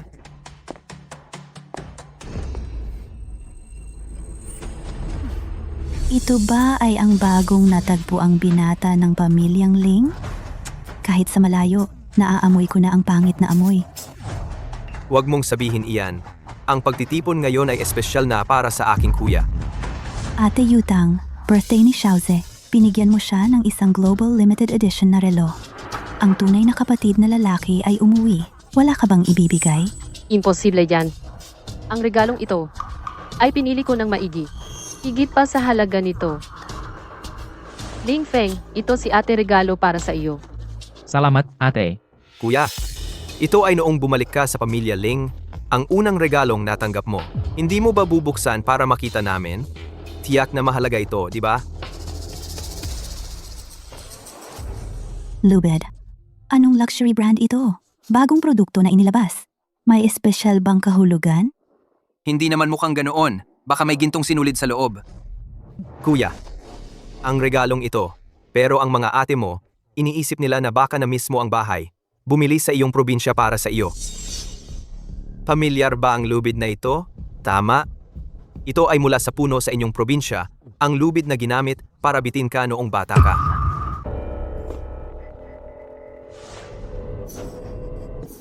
Ang regalong ito ay talagang maalalahanin. Oo nga, lubid na magaspang para sa probinsyano akma na akma. Presidente Ling, ito ay... Sa araw-araw, sila, magkakapatid na laging nag-aaway. Pasensya na, Presidente Zhang, sa pagkakataong ito. Nasiyahan ka ba sa regalong ito? Ito ay pinili ko ng maigi. Sorpresa na inihanda para sa iyo. Ilagay mo ito sa tabi mo. Maaari nitong paalalahanan ka sa bawat sandali. Huwag kalimutan ang iyong pinagmulan. Oo nga, kuya. Ito ay ang mabuting intensyon ni ate inihanda para sa iyo. Hindi tulad ko, gumastos lang ng pera at tapos na. Basura? Nakita mo ba? Ako ang pinakapaborito sa pamilya Ling. At ikaw? Wala ka. Ang lubid na ito ay babala. Kung maglalakas loob ka pang kalabanin ako sa hinaharap, ang iyong kahihinatnan ay magiging katulad niya. Talaga? Ling Feng, anong ginagawa mo?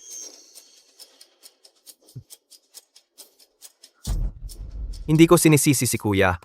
Siguro naramdaman ni kuya masyadong mahalaga ang regalong ibinigay mo sa akin. Hindi balanse ang loob ni kuya. Ling Feng, humingi ka ng tawad kay Xiaozi. Karapat dapat ka ba? Ikaw, walang pinag-aralan. Ang mga taong tulad mo, dapat mabuhay sa tambakan ng basura, makipag-agawan ng pagkain sa aso. Ling Yutang matagal na kitang tinitiis. Ling Feng, nababaliw ka na ba? Naglakas loob kang saktan si ate? Itinuturing ko siyang tunay na ate, kailan niya ako itinuring na kapatid. Ling Yutang, ito ang unang beses, sana ito na rin ang huling beses. Ay, Ang hapunan ngayong gabi ay ang mga mahahalagang bisita ni tatay. Ngayon ay sinaktan mo siya. Ano kaya ang isipin ni tatay?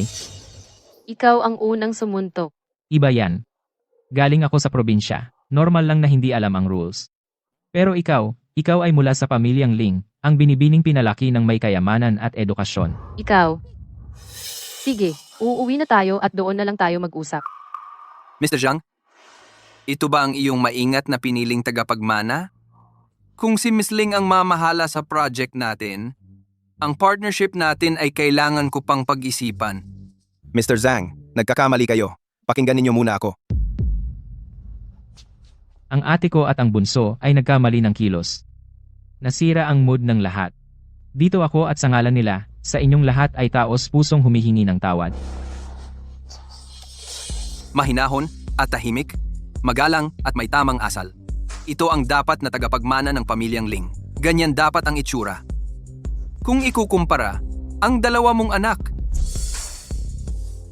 Mr. Zhang, wag naman kayong magbiro. Sandali lang po, babalik din ako. Mga walang kwenta. Talaga bang gusto ninyong ipahiya ang pamilyang Ling sa harap ni Mr. Zhang? Wala na ba kayong hiya? Tai, hindi kasalanan ni ate. Si kuya ang unang sumuntok. Hindi na napigilan ni ate, kaya sinabihan niya ng masasakit na salita si kuya. Sino ba namang mag-aakalang susuntukin din niya si ate? Oo nga, Tay. Kanina, muntik na niya akong sakalin. Akala ba ninyo, hindi ko nakita ang lahat? Kung hindi dahil sa lubid na binigay mo, wala naman sanang mangyayari. Ako. Tumigil na kayo. Dito, dalhin ninyo si Miss Ling at ang iba papalayo sa akin. Tay, isama ninyo sila.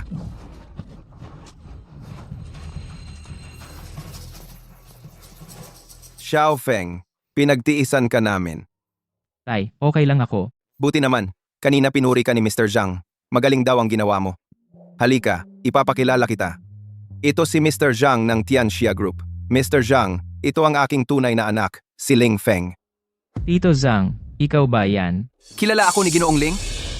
Xiao Feng, huwag kang magulo. Ito ang pinakaimportanteng kasosyo ng iyong ama. Huwag mong ang guluhin. Kilala ng mahirap na batang to si Mr. Zhang?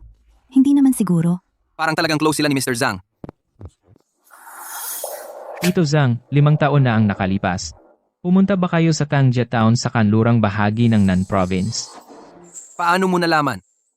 Noon kayo ang nagtayo ng unang paaralan sa aming bayan, ang Hope Middle School. Dahil sa tulong ninyo, natapos ko ang high school at nakapasok sa kolehiyo. Ikaw pala ay taga-Tangjia. Noong mga panahong iyon, itinayo ninyo ang paaralan at naghanap ng guro para sa amin at personal ninyo kaming hinikayat. Nasa pamamagitan ng pag-aaral ng mabuti makakalabas kami sa kabundukan.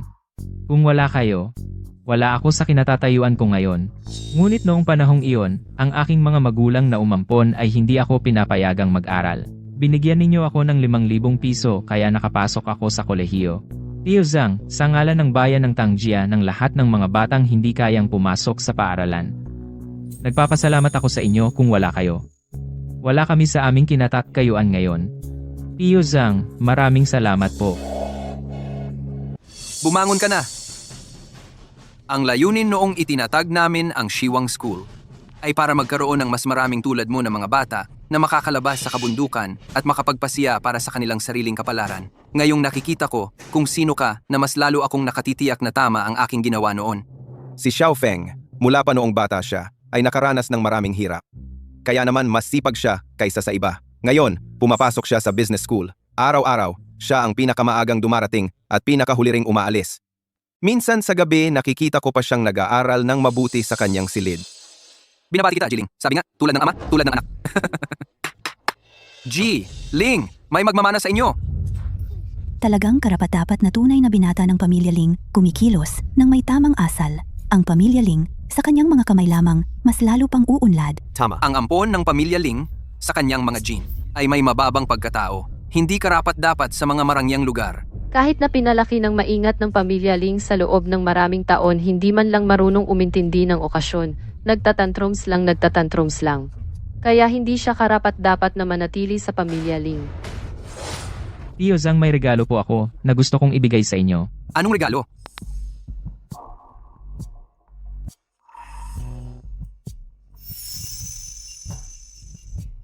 Ito. Ang regalong ito bilang pasasalamat ay dapat na ibigay ko na sa inyo 5 taon na ang nakalilipas. Noong bumalik ako sa paaralan, wala na kayo roon. Sabi ng mga kaklase ko, kung wala ang inyong tulong, hindi sila makakapag-aral. Kaya taos puso naming isinulat ang liham na ito ng pasasalamat. Lahat ay pumirma at naglagay ng thumb mark. Gusto lang naming sabihin sa inyo, hindi ko makakalimutan ang inyong tulong sa amin. Mabuti. Ang liham na ito ay ang pinakamagandang regalo na natanggap ko sa buong buhay ko. Si Ji Zhang ay bilyonaryo. Anumang bagay na mabibili ng pera ay hindi siya interesado. Sa halip, ang ganitong uri na hindi mabibili kahit gaano pa karaming pera, ang tunay na puso at karangalan ang siyang makakabihag sa kanya pinakamabisang sandata. Gusto ko talaga tong sulat na to. Itatago ko ito ng mabuti. Director Ling, sana maging maayos ang ating pagtutulungan. Sana nga. Xiao Feng, salamat sa iyo ngayon. Tatay, pumayag na si Director Zhang na magtulungan tayo. Oo, kakatapos lang. Pumirma ako kasama si Director Zhang ng kasunduan ng 2 kumpanya. At si Director Zhang mismo ang pumili na ikaw ang mamamahala sa proyektong ito para sa 2 kumpanya. Tatay, huwag kang mag-alala, sisikapin ko talaga. Hindi kita pababayaan. Tatay, nag-aaral pa si Xiaofeng sa business school at wala pa siyang karanasan sa mga ganitong bagay. Bigla siyang mag-aako ng isang napakalaking proyekto. Paano kung masira niya ito? May lakas ka pang magsalita sa party sa harap ng maraming tao? Hayagan mong ininsulto ang sarili mong kapatid. Naisip mo ba ang magiging resulta? Tatay, hindi naman lahat ay kasalanan ni ate. Ang regalo namin kay kuya, akala namin magugustuhan niya. Ito ay itinuturing na mabuti ang intensyon pero nagkamali. Mabuti? Ang inyong mabuti ay muntik nang mawasak ang pamilya Ling. Ngayon, kung hindi dahil kay Xiaofeng sa harap ni Director Zhang, na-save ang sitwasyon. Ang buong pamilya Ling ay masisira ng 2 mapagmatapang na tanga na tulad ninyo. Xiaofeng, salamat talaga sa iyo ngayon. Simula ngayon, ang mga bagay sa kumpanya ay unti-unti mong hahawakan. Kung may hindi ka alam, ituturo sa iyo ng tatay mo. Salamat, tatay. Tatay, gusto ko rin pong pumasok sa kumpanya. Anong gagawin mo sa kumpanya? Sina kuya at ate, pumasok na sa kumpanya, hindi mo pwedeng paboran ng iba. Nanay, gusto ko pong tulungan si tatay sa kumpanya para maibsan ang kanyang pasanin. C, alam ko na ako'y pandagdag lang.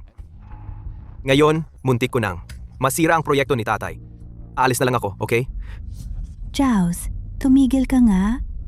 Jianjun, pumayag ka na sa kanya. Si Xiaozi naman ay mamumuno rin sa kumpanya balang araw.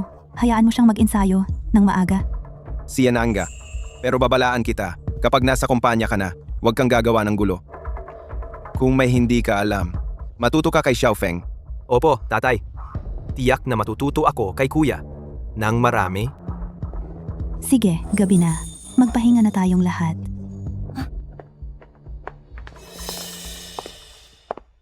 Ngayon sa party. Sa harap ng lahat, inapi mo si Xiaozi. Gusto mo bang patunayan na laging mas mataas ka sa kanya? Oo, ano naman? Isang ampon na nabubuhay. Sa pamilya Ling dahil lang sa awa ko. Worth it ba kay ate na? Gumawa ng malaking issue. Para tanungin ang sarili mong kapatid. Huling babala ko sa'yo. Si Xiaoz ay kapatid ko rin. Kahit na ikaw ang sariling anak ng ating mga magulang, ano naman, wala kang maaagaw. Na para kay Xiaozi.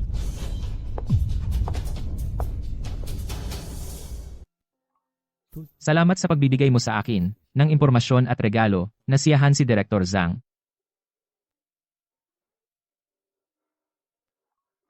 Makakatulong kay Kuya Feng. Masaya talaga ako, Xiaoya.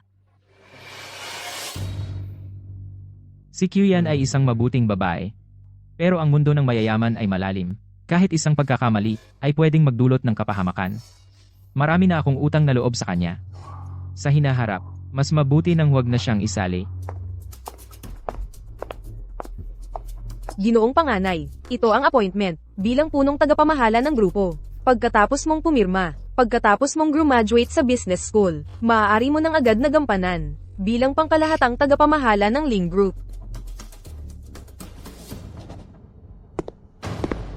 Isang pangkalahatang tagapamahala lang.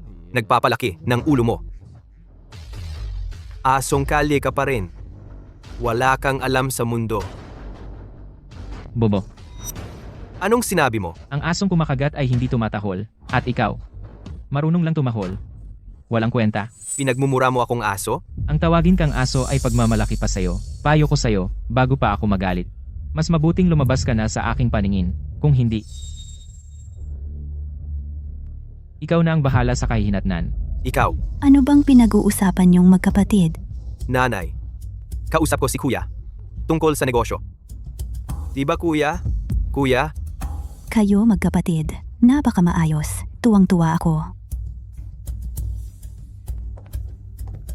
Nanay, may sasabihin ako sa'yo. Sabihin mo, nanay. Ang tiyo mong Chu, kakatawag lang. Gusto niyang pagkatapos ng klase ay, Hindi ba may driver si Ching Cheng? Bakit pa si kuya ang maghatid? ang driver ng tiyo mong Chu, katatapos lang tanggalin. At nagkataon naman, na sa pagitan ni Xiaofeng at Ching Cheng, may konting hindi pagkakaunawaan. Kaya, samantalahin natin na sila'y magkaroon ng mas maraming pagkakataong magkita at maging magkaibigan ng maaga. Maging magkaibigan. Nakakatawang dahilan, ang pamilya Chu ay nakatingin sa aking dugo ng pamilya Ling bilang panganay na anak. At sa dinner party, ang ipinakita kong halaga sa negosyo, gusto nilang ipagkasundo.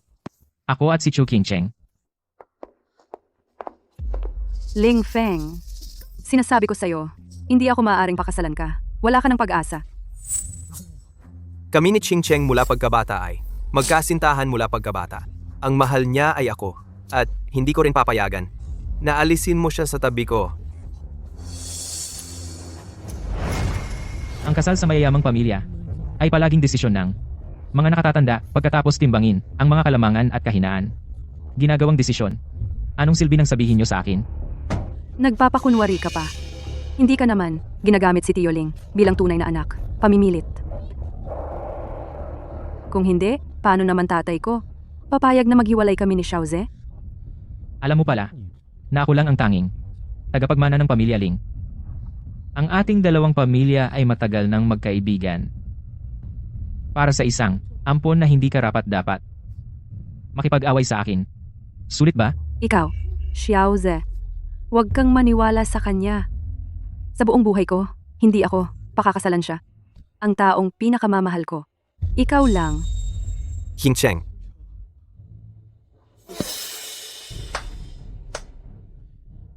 Nakakaantig na pag-ibig talaga.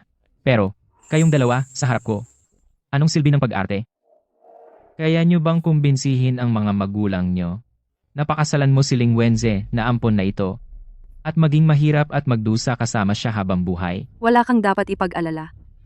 Kahit magdusa ako, iyon ay sarili ko ng problema. Xiaoze, alis na tayo. Bobong nag-iisip lang ng pag-ibig. Okay na, huwag kang mag-alala.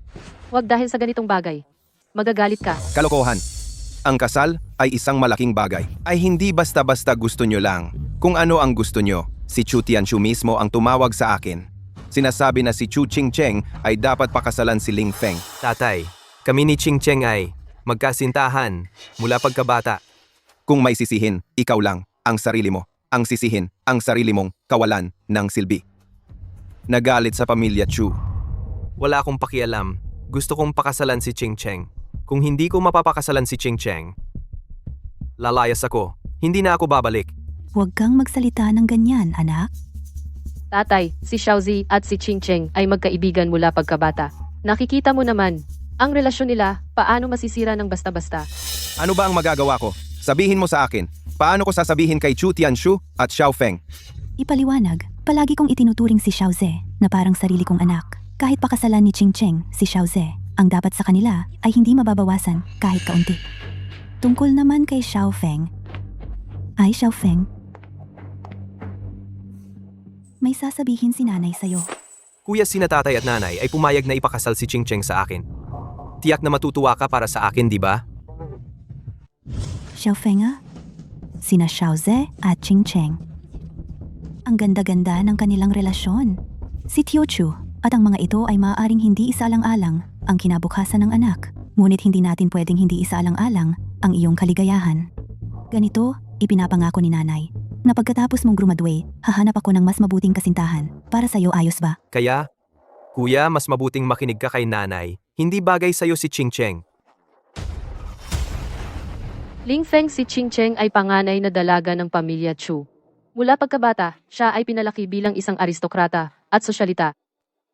Ang mapapangasawa niya ay maaari lamang isang maaliwalas na anak ng mayamang pamilya. Tungkol sa'yo, hindi talaga bagay sa'yo si Ching Cheng.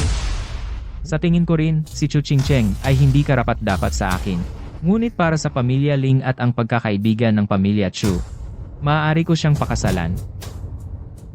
Ikaw, Xiaofeng. Hindi ba dati may alitan ka kay Ching Cheng? Tatay, iyon ay isang maliit na hindi pagkakaintindihan lang. At saka si Chu Ching Cheng, kahit sa itsura o sa pinagmulan ay bagay sa akin. Tio Chu ay may magandang tingin sa akin kaya tinatanggap ko ang kasunduang ito. Xiaofeng, sina Xiaoze at sila. Pagkatapos graduate ni Ling Wenze, maaari mo siyang bigyan ng mas mabuti. Xiaofeng. Wala na akong pakialam, ate. Ang hayop na si Ling Feng ay nakikipag-agawan sa akin kay Ching Cheng. Huwag kang mag-alala. Hindi ko siya papayagang makuha ito. Ate, may paraan ka? Isang basura na galing sa slum. Una, inagaw sa akin ang posisyon ng pangkalahatang tagapamahala. Ngayon, aagawin ang iyong kasintahan. Talagang naghahanap ng kamatayan.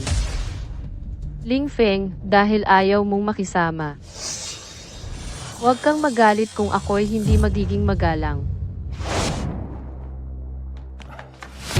Kuya Feng, nakaupo ka pa dito nagbabasa? Tigil mo na yan, may malaking problema. Anong problema? Tingnan mo na lang.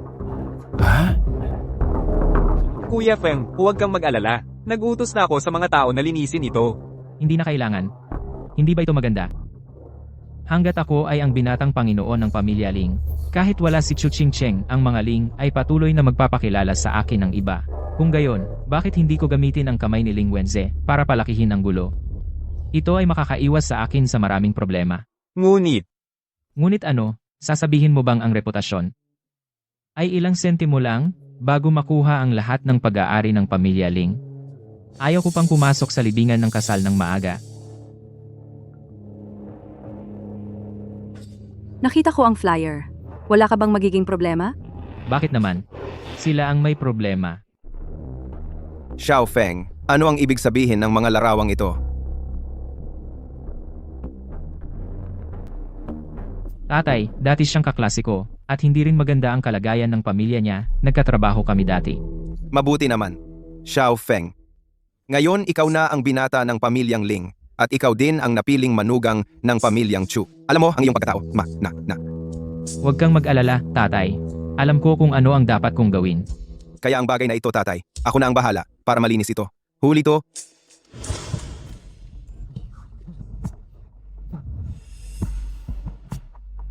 Oy, dumating ang kuya. Ling Feng, Anong nangyari sa mga larawang ito? Xiaofeng, hindi ako nagmamalasakit kung ano ka dati, pero ang pamilyang Ling ay may sariling mga patakaran. Bilisan mo at iwanan mo na ang iyong mga walang kwentang kaibigan, putulin na ang relasyon. Bakit ko dapat putulin? Ako ngayon ang panganay na anak ng pamilyang Ling, bata pa, at maraming pera. Normal lang na may mga babaeng humahabol sa akin, hindi ba? alam mo ba ang sinasabi mo? May natitira pa ba sa iyong hiya at dignidad? Ikaw na araw-araw gumagala sa mga nightclub at nagbubuk ng mga male models, ay karapat-dapat makipag-usap sa akin tungkol sa hiya at dignidad. Ako, anong ako? Hindi talaga kita maintindihan. May tunay mong kapatid na lalaki na di mo pinapahalagahan. Araw-araw kang sumusunod sa isang peke na mababa ang lahi. Isang lalaking umaasa lang sa babae at ginagaya ang 3 taong gulang na bata. Sa paggawa ng chismis at pagsusumbong. Nakakaawa naman. Ang sabihing basura siya ay pagpaparangal pa sa kanya.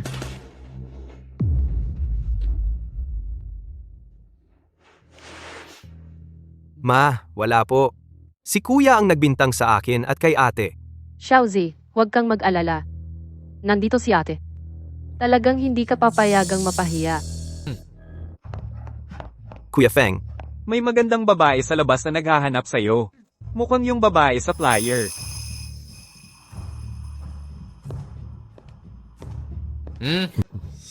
Ling Feng, sinabi na ni Mama na huwag kang makipag-ugnayan sa mga babaeng masama ang uri at inutusan akong bantayan ka. Umalis ka. Huwag mong balewalain ang kabutihan ko. Pati ang utos ni Mama hindi mo na sinusunod? Kung paano mo gustong makipaglaro sa akin, okay lang, pero hindi mo dapat isali si Kyuyue sa usapan. Hindi ako masaya. Malala ang magiging kahihinatnan. Ano ang magagawa mo sa akin?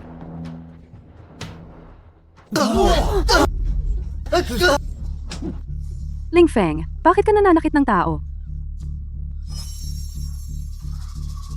May panibagong eksena na naman. Ling Feng, hintayin mo ako. Tiyak na pagsisisihan mo ito.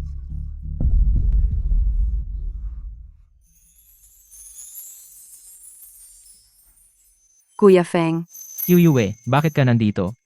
Kuya Feng, nag-aalala ako sa'yo. Gusto lang kitang makita. Ngayon hinahanap ka ng pamilyang Ling, hinahanap ka rin ng pamilyang Chu. Ngayong lumalabas ka, masyadong delikado. Hindi ako natatakot. Ito ang ibinigay mo sa akin. Hindi ko ginastos kahit piso. Ibabalik ko sa'yo. Ayaw ko ng pera. Kung gayon, bakit ka handang tumulong sa akin? Ako, Gusto mo ako? Hindi kita gusto. Dahil lang sa iyo, ginawa mo ang mga bagay na hindi ko magawa. alam ko lahat. Kung alam mo, bakit mo? Kuya Feng, kahit ginagamit mo lang ako, taus-puso akong gustong tumulong sa iyo. Walang hinihintay na kapalit. Basta, masaya ka. Masaya na ako. Ang bobo mo talaga. Gusto ko lang maging ang tangang babae ni Kuya Feng.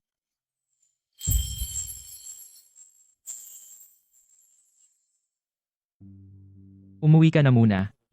Pagkatapos nito, hahanapin kita.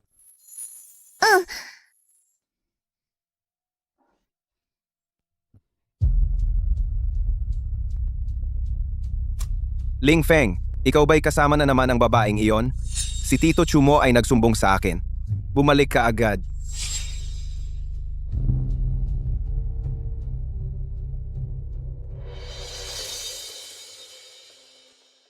Saan ka pumunta? Bakit hindi mo sinasagot ang tawag ko? At saka, bakit ka naman nanakit sa kapatid mong lalaki? Tatay, wala akong kasalanan dito. Dahil gusto akong saktan ni Ling Wenze. Ling Feng, baliktad naman. Ang bagay na ito, anong kinalaman ni Xiaozi? Malapit na ang kasunduan naming pamilya Chu, kaya may sadyang nag-imbestiga sa akin at sadyang dinala si Kyuya. Ang layunin ay sirain ang relasyon ng dalawang pamilya. Ang taong ito ay siya. Kuya, okay lang sana kung sinaktan mo ako. Bakit mo pa ako pinagbibintangan? Ano bang ginawa ko sa'yo?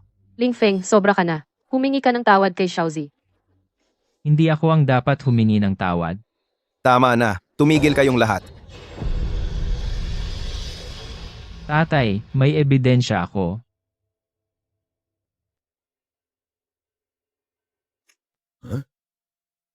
Tatay, tingnan ninyo. Kung hindi siya kumuha ng mga litratong ito, paano malalaman ng pamilya Chu? At paano nawala ang dangal ng pamilya Ling? Tatay, wala akong kinalaman dito. Ikaw ang naghahanap ng gulo. Kung hindi ka maayos, paano ka magkakaroon ng ganyang litrato? Ling Yutang, tumahimik ka. Siya ay sarili mong kapatid. Anong sinasabi mo? Ang bagay na ito ay kasalanan nila Yutang. Ako bilang tatay, bibigyan ka ng kasiyasyang paliwanag. Subalit ang bagay na ito, alam na ng pamilya Chu. Para sa dangal ng pamilya, sa pagkakataong ito, si Xiaoze ang dapat ikasal. Kaya ako ang pinagbintangan. Ako rin ang naapi. At ang magdadala ng lahat ng kahihinatnan ay ako pa rin. Di ba? Kuya, pasensya na. Masyado ko talagang mahal si Ching Cheng. kaya nagkamali ako. Pero isa tayong pamilya. Mapapatawad mo ako, di ba? Xiaofeng, alam ni tatay na labis kang nagdusa. Pero ang pamilya Chu at Ling ay nagtutulungan sa loob ng maraming taon, hindi naman dahil sa maliit na bagay magkakaroon ng alitan. Ganito, alam ko na ikaw ay mabuting anak ni tatay. Mapapatawad mo ako, di ba? Xiaofeng, bakit hindi mo kaya maging masunurin? Ang posisyon ng pangkalahatang, tagapamahala, naagaw mo na. Ngayon, ang kasintahan ni Xiaoze, gusto mo pa ring agawin? Hindi naman pwedeng lahat ng bagay ay sayo na lang? Ling Feng, napaka-selfish mo. Mula nang bumalik ka sa bahay na ito, ang pamilya Ling ay hindi naging payapa. Kung alam ko lang na ganito, hindi ko dapat isinama ka pabalik. Tama na. Ling Feng, baliw ka ba? Oo, baliw ako. Nabaliw ako dahil sa inyo. Ako ang naapi, hindi ba? Bakit ako pa ang magtitiis? Bakit lagi ang masunurin at mabait ay ako? Ako ang may kasunduan sa pamilya Chu. Si Ling Wenze na isang ampon. Bakit siya makikipag-agawan sa akin? Ako ang tunay ninyong anak. Tunay na kapatid. Ang dumadaloy sa aking ugat ay ang tanging dugo ng pamilya Ling. Alam ko, kahit na kayo ay nanirahan ng 20 taon, may pagmamahalan kayo. Napakasipag ko gustong makibagay sa pamilyang ito. Bakit ganyan na lang kayo laging may paborito? Wala man lang kayong bigyan sa akin ng pagkakataon. Boba mong bata. Bakit mo nasabi ang mga ganyang salita? Ikaw ang laman ng aking katawan. Paano ako hindi magmamahal sa'yo? Nanay. Sabi mo nang sabi, parehong mahalaga ang palad at likod ng kamay. Ngunit pagdating ko sa bahay, ibibigay mo na ang mina ng jade pendant sa kanya. Binugbog ako sa paaralan, ang una mong ginawa ay alalahanin pa rin siya. Hanggang ngayon, naengganyo ako niya nasira ang kasunduan sa pamilya Chu. Ang taong nagpahintulot sa akin na lunukin ito ay ikaw pa rin. Kung mahal na mahal mo siya, bakit mo pa ako pinauwi? Kung hindi ako umuwi, hindi sana kita kinamumuhian. Xiaofeng, pasensya na. Kasalanan ko lahat ito. Dapat ay mas pinapahalagahan kita. Xiaofeng, ang bagay na ito, talagang may pagkukulang ako sa'yo, ate. Ngunit, sina Xiaos at Qingcheng ay tunay na nagmamahalan, hindi ko kayang paghiwalayin sila. Kaya gumamit ako ng ilang marahas na paraan. Eto, sabihin mo lang kung ano ang gusto mo. Ibibigay ko lahat sa'yo. Nasira ang aking reputasyon. Gagamitin mo lang ang pera para patahimikin ako. Ling Yutang, sabi mo nang sabi na ako ay iyong kapatid. Tingin mo ba sa akin ay tunay mong kapatid? Sa iyong puso, ang iyong mabait na kapatid ay palaging si Ling Wenze na adopted na anak. Kuya, lahat ng ito ay kasalanan ko. Walang kinalaman sina ate at nanay dito. Kung gusto mong magalit, sa akin na lang. Ling Wenze, hanggang ngayon, nagpapanggap ka pa rin na masunurin at mabait, tama ba? Alam ko. Mula noong unang araw na pumasok ako sa pamilyang ito, ayaw mo na sa akin. Natatakot ka na mawala ang pabor sa iyo, mawala ang kasalukuyan mong buhay. Kaya ginagamit mo si ate at nanay para sa pagmamahal nila sa iyo. Binubuli at pinaparatangan mo ako. Ang layunin ay sila ay mapuot sa akin. Natatakot kang mawala ang lahat ng ito. Ito dapat ay akin. At ikaw, Ling Wenze, ikaw ang pinakamalaking parasito sa pamilyang ito. Tama na, Xiaofeng. Alam ni tatay na nasasaktan ka, ngunit tayo ay iisang pamilya. Paano mo nasabi ang ganyan kay Xiaoze? Pamilya. Itinuring ko kayo bilang pamilya. Ngunit kailan naman ninyo ako itinuring na pamilya? Papakasalan mo na ang anak ng pamilya Chu. Tiyak na walang problema sa buhay mo. Si ate, ilang taon na sa kumpanya. May 10% bahagi. Itinuturing mong kahalili, at ako, sobrang sipag ko sa paaralan. Ang layunin ko ay makakuha ng iyong pag-aproba, ngunit ano ang natanggap ko? Ang natanggap ko ay si ate at ang adopted na anak na ito nagkaisa tinapakan ang aking dignidad, pinadapa nila ako ng husto.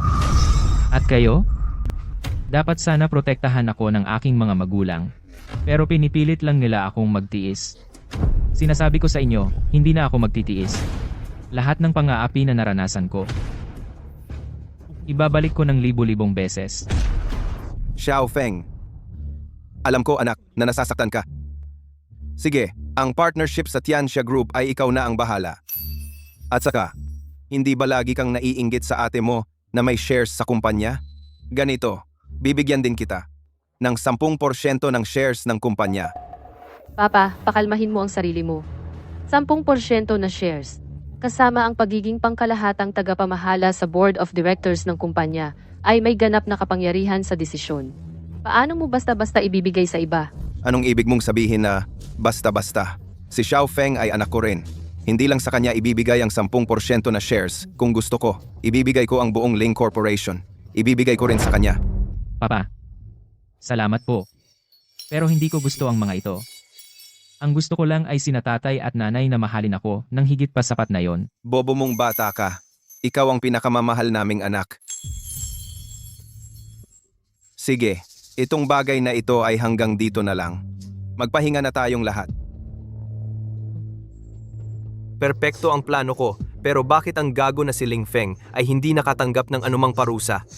Kahit ang mga shares na para sa akin ay kinuha na. Magaling na artista. Laging gumagamit ng kahanga-hangang acting para humanga ang manonood. 10% na shares at pagiging tagapamahala ng proyekto.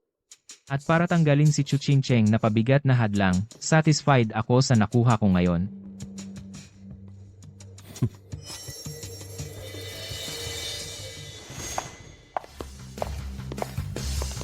Ling Feng, ito ang iyong opisina.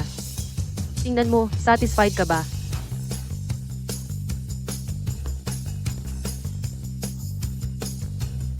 Salamat, ate. Satisfied ako. Ate, saan ang opisina ko? Walang opisina ang intern.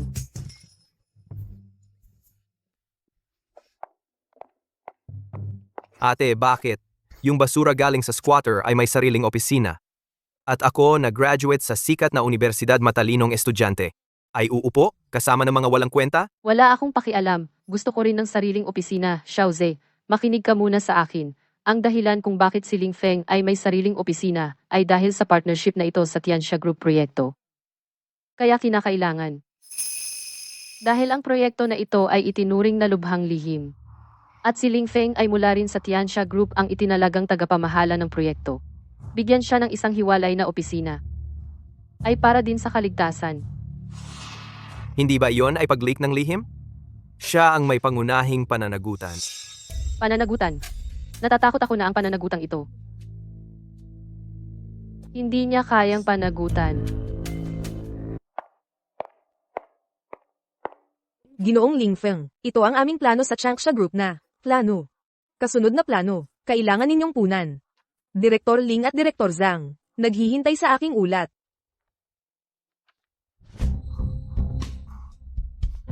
Ang planong ito ay lihim ng kalakalan, may kinalaman sa aming pamilyang Ling at susunod na pakikipagtulungan sa Tianxia Group, napakahalaga.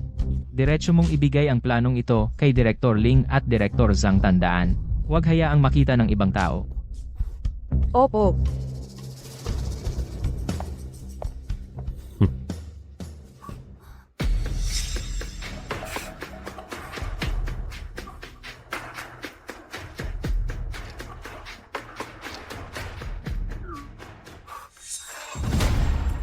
Binibini. Ang mga bagay na hinihingi ninyo ay tapos na lahat. Sigurado ba? Sigurado. Ako mismo ang nakakita na si Ling Feng ang sumulat. Mabuti. Ang ipinangako ko sa iyo. Tiyak na hindi mawawala. Inihanda ko na ang sasakyan para sa iyo dumaan ka sa likod na pinto. May maghahatid sa iyo palabas. Opo, binibini.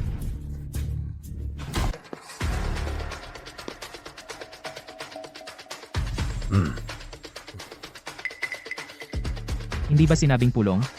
Bakit walang nag-uusap? Ano ang pag-uusapan? Pag-usapan ang trade secrets. Na paano mo na-leak? Ay, kuya, sabi mo, paano ka naging pabaya na kagawa ng malaking pagkakamali? O naiinggit ka ba na pinapaboran ako ng mga magulang kaya sinasadya mo? Ang ibig sabihin ninyo, na-leak ko ang trade secrets. Kung hindi ikaw, ako ba? Wala nga akong sariling opisina. Tama. Ano ang sasabihin mo tungkol dito? Ginoong Zhang, hindi ako ang gumawa nito. Bigyan ninyo ako ng ilang minuto, bibigyan ko kayo ng kasiyasyang sagot. Huwag mong sabihing ilang minuto. Kahit bigyan ka ng isang araw, ano pa ang magagawa mo? ikaw bilang project plan, namamahala. Nalik ang trade secrets at alam na ng lahat.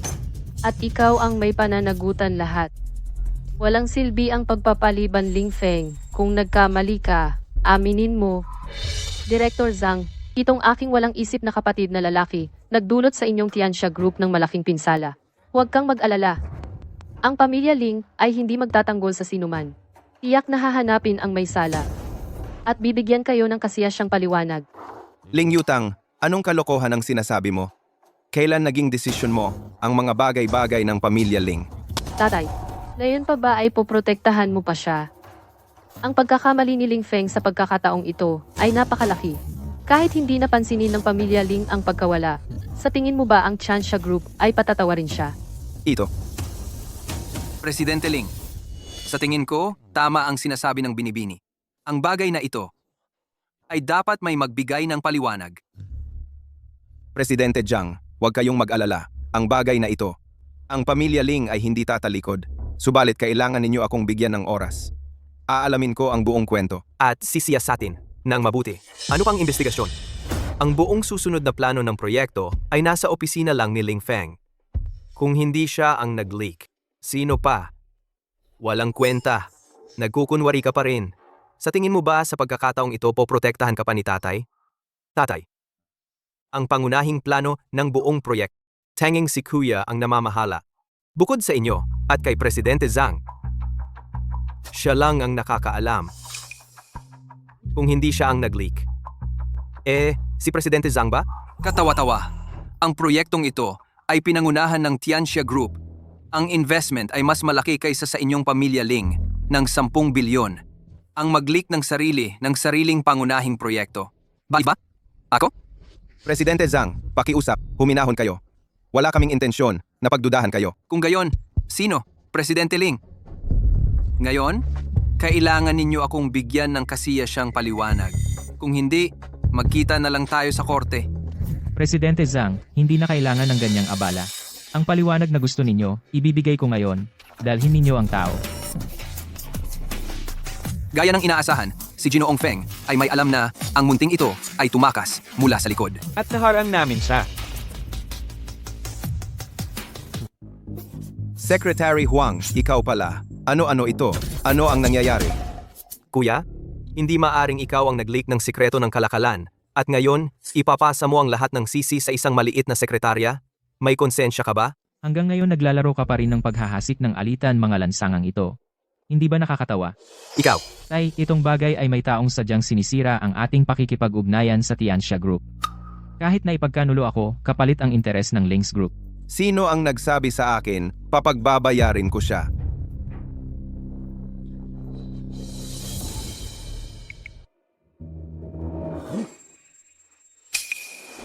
kung sino man sa inyo ang nag-leak ang proyektong ito, kami ng Tianxia Group ay nag-invest ng malaking human resources at materyales. Ang pagkawalang ito, inyong Links Group, ay dapat magbigay ng paliwanag.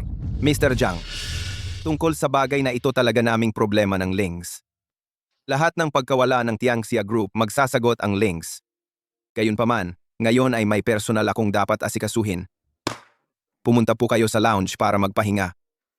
Mr. Zhang, sandali lang po, kung gusto ninyo, tingnan ninyo ulit ang proposal na ito.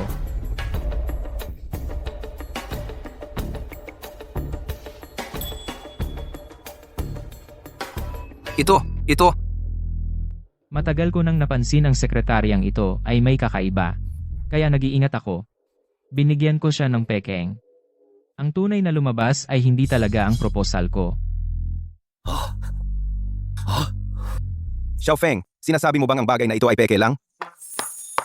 Ang tunay nating plano ay hindi lumabas. Siyempre, Magaling, may tapang at talino. Tama ang pagkakakilala ko sa iyo. Mr. Ling, maswerte kayo. May napakagaling na tagapagmana. Mr. Zhang, sobra naman kayo. Kuya, ang galing mong magplano. Kahit ang sarili mong sekretarya ay hindi mo pinagkakatiwalaan. mula pagkabata, nakatira ako sa pinakamababang antas ng lipunan kaya alam ko ang isang aral. Iyon ay walang taong maaaring ganap na pagkatiwalaan. Pero ngayon, may isa pa. Iyon ay si Tai. Talagang ang anak ko. Simula ngayon, ang links na ito ay ipapasa ko sa iyo. Tay, ay mapapanatag na. Ang proyekto kasama ang Tianxia Group, ikaw ang tanging responsable. Lahat ng mga desisyong lihim, ikaw lang ang mamamahala. Noon, naisip ko pa na hintayin na mula sa business school, matapos ang pag-aaral. Bumalik ka dahan-dahang gampanan ang tungkulin bilang pangkalahatang tagapamahala. Sa ngayon ay hindi na kailangan. Ato. Maya-maya, pupunta ako sa Board of Directors, ideklara ang iyong ganap na appointment. Tay, bakit mo siya binibigyan ng napakataas na posisyon?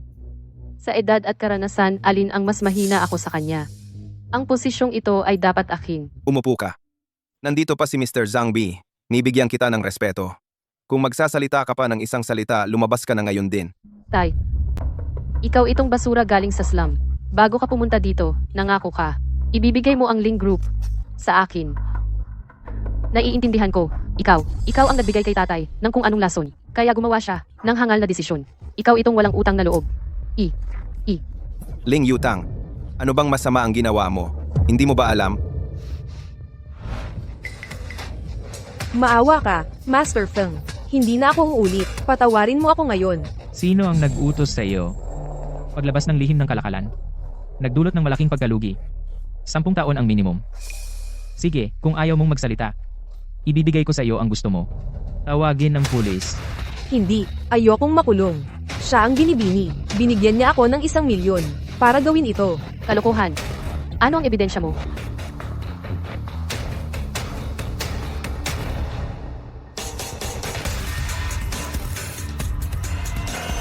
Ling Yutang, ikaw ang panganay sa pamilyang Ling. Malaki ang inaasahan ko sa iyo, pero para sa sarili mong interes. Pinagkanulo mo ang sarili mong kapatid. At binaliwala ang kapakanan ng kumpanya. Alam mo ba kung gaano kasiraan ang naidulot mo sa kumpanya? Tatay, alam kong mali ako. Nabulag ako ng kasakiman. Hindi dapat inggit sa kapatid. Patawarin mo ako 1 beses pa. Oh, tatay. Patawarin mo na si ate. Hindi naman nagdulot ng aktual na pinsala sa kumpanya. Tumahimik ka rin. Dati, akala ko, bata ka pa at walang alam. Inalagaan ka ng nanay at tatay at inalagaan ka rin ng ate mo. Hindi ko inaasahan na ikaw pala ay isa ring walang kwentang tanga. Mula ngayon, lumayas kayong dalawa sa Ling Group. Lahat ng ibinigay ko sa inyo dati, babawiin ko. Tawagin ang tao. Ilabas silang dalawa. Lumayo kayo sa akin. Hindi, ayaw kong umalis. Walang magtutulak sa akin palabas ng Ling Group. Ikaw itong walang hiya. Hindi ka ba susunod sa sinasabi ko? Ling Feng, basura ka mula sa slum. Bakit mo ako kakompetensya sa Ling Group? Kompetensya. Anong ibig sabihin ni ate? Sa usaping trabaho, nakuha ko ang partnership ng Tianxia Group para sa Ling. At ngayon lang, inayos ko ang malaking pagkalugi. Malaki ang naitulong ko sa pamilyang Ling. Sa personal na usapan, ako ang tunay na anak ni tatay at nanay, ang nag-iisang lalaking tagapagmana. Kung hindi ako ang magmamana ng Ling Corporation, sino ang gagawa nito? Ikaw ba? O itong bastos na walang kahit anong dugo? Kasinungalingan. Sa Ling Corporation, ilang taon akong naghirap. Kahit walang malaking tagumpay, may pagod naman, di ba? Bakit mo itinatwa ang lahat ng ginawa ko? At saka, ang tunay kong kapatid ay hindi ikaw. Ang kapatid ko lang ay si Xiaoze. Para sa maliit na pakinabang na ito, tatalikuran mo na ang sarili mong pamilya? Ito ang aking pinag-aralang anak na babae. Magaling, talaga. Ang Ling Corporation ay hindi lang pag-aari ng pamilya Ling. May libu-libong tao ang umaasa dito para mabuhay. Ang ganitong mabigat na responsibilidad, paanong maibibigay sa isang taong walang pakialam sa pamilya? Tatay? Ano ang ibig mong sabihin? May dugo rin ako ng pamilya Ling. May karapatan din akong magmana. Simula ngayon, wala ka na. Mamaya, magpupulong ako ng Board of Directors. Gagawa ako ng testamento. Ang lahat ng pag-aari ng pamilya Ling ay ibibigay kay Ling Feng na mag-isa. Tungkol sa inyo, bibigyan ko kayo ng sapat na pera para ma-secure ang inyong kinabukasan. Hindi kayo magkukulang sa pagkain at damit. Bakit ka tumatawa? Tatay, para sa isang basurang galing sa slums, talaga mo bang gagawing ganito kalupit? Ikaw ang gumawa ng masama. Sino ang masisisi? Hanggang ngayon, lahat ng ito ay dahil sa'yo, basura. Ang hindi ko makuha, walang sinuman ang makakakuha. Bastos, ano ang gagawin mo? Lumabas ka! Ang Ling Corporation ay akin. Walang sinuman ang dapat mag-away.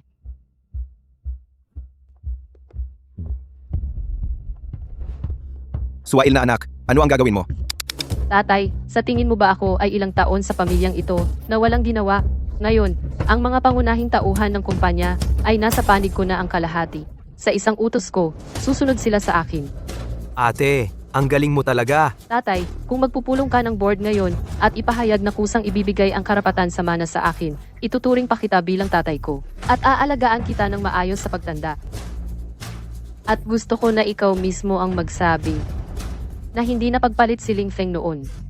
Simulat sa pool, hindi siya dugo ng pamilya Ling. Imposible. Tatay, sa tingin mo ba may karapatan ka pang magsalita? Mr. Zhang, kung handa kang suportahan ako, ang pagtutulungan na ito, pwede kong katawanin ang Ling Corporation at bibigyan kita ng 30% na konsesyon. Xiaozi, ikaw at si Ching Cheng ay childhood friends, kunin ang suporta ng pamilya Chu, dapat walang problema. Ate, huwag kang mag-alala. Tiyak na gagawin ko ang lahat para sa'yo. Ako, Ling Jianjun, ano bang kasalanan ang nagawa ko? At pinalaki ko kayo mga walang utang na loob. Tatay, hanggang sa ngayon hindi mo dapat kami sisihin. Sisihin mo ang taong ito na nagdadala ng malas. Kung hindi dahil sa kanya, magkakasundo ang aming pamilya, paano magkakaroon ng ganitong sitwasyon? Ling Feng, ano pa ang ipinagmamalaki mo ngayon? Hindi inaasahan na si Ling Yutang ay naglakas loob na hayagang ipagkanulo si Ling Jianjun. Ito ang hindi ko inaasahan. Ang lahat ng balak ay matutupad na ba, sa wakas? Ate, siya ay isang walang kwenta. Kung wala ang suporta ni tatay, ano pa ba siya? May tao ba? Itapon ninyo siya sa labas. Sino ang may lakas ng loob?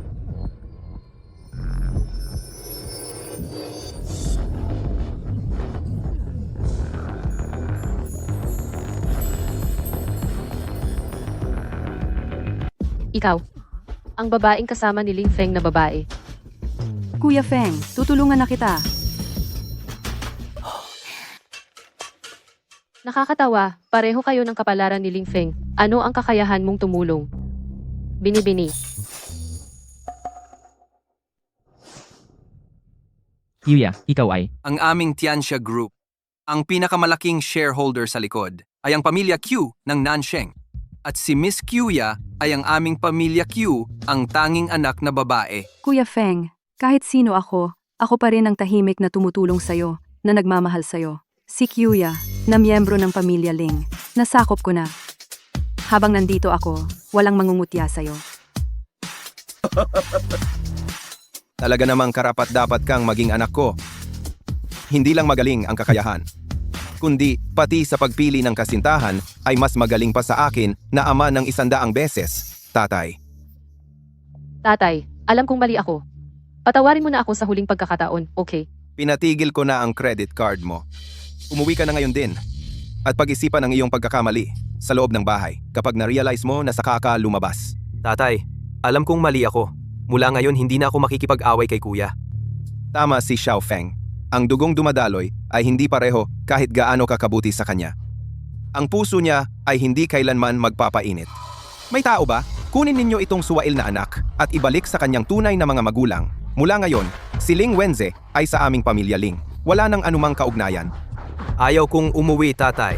Nakikiusap ako, bigyan mo ako ng isa pang pagkakataon, tatay. Xiao Feng, tara, na umuwi na tayo.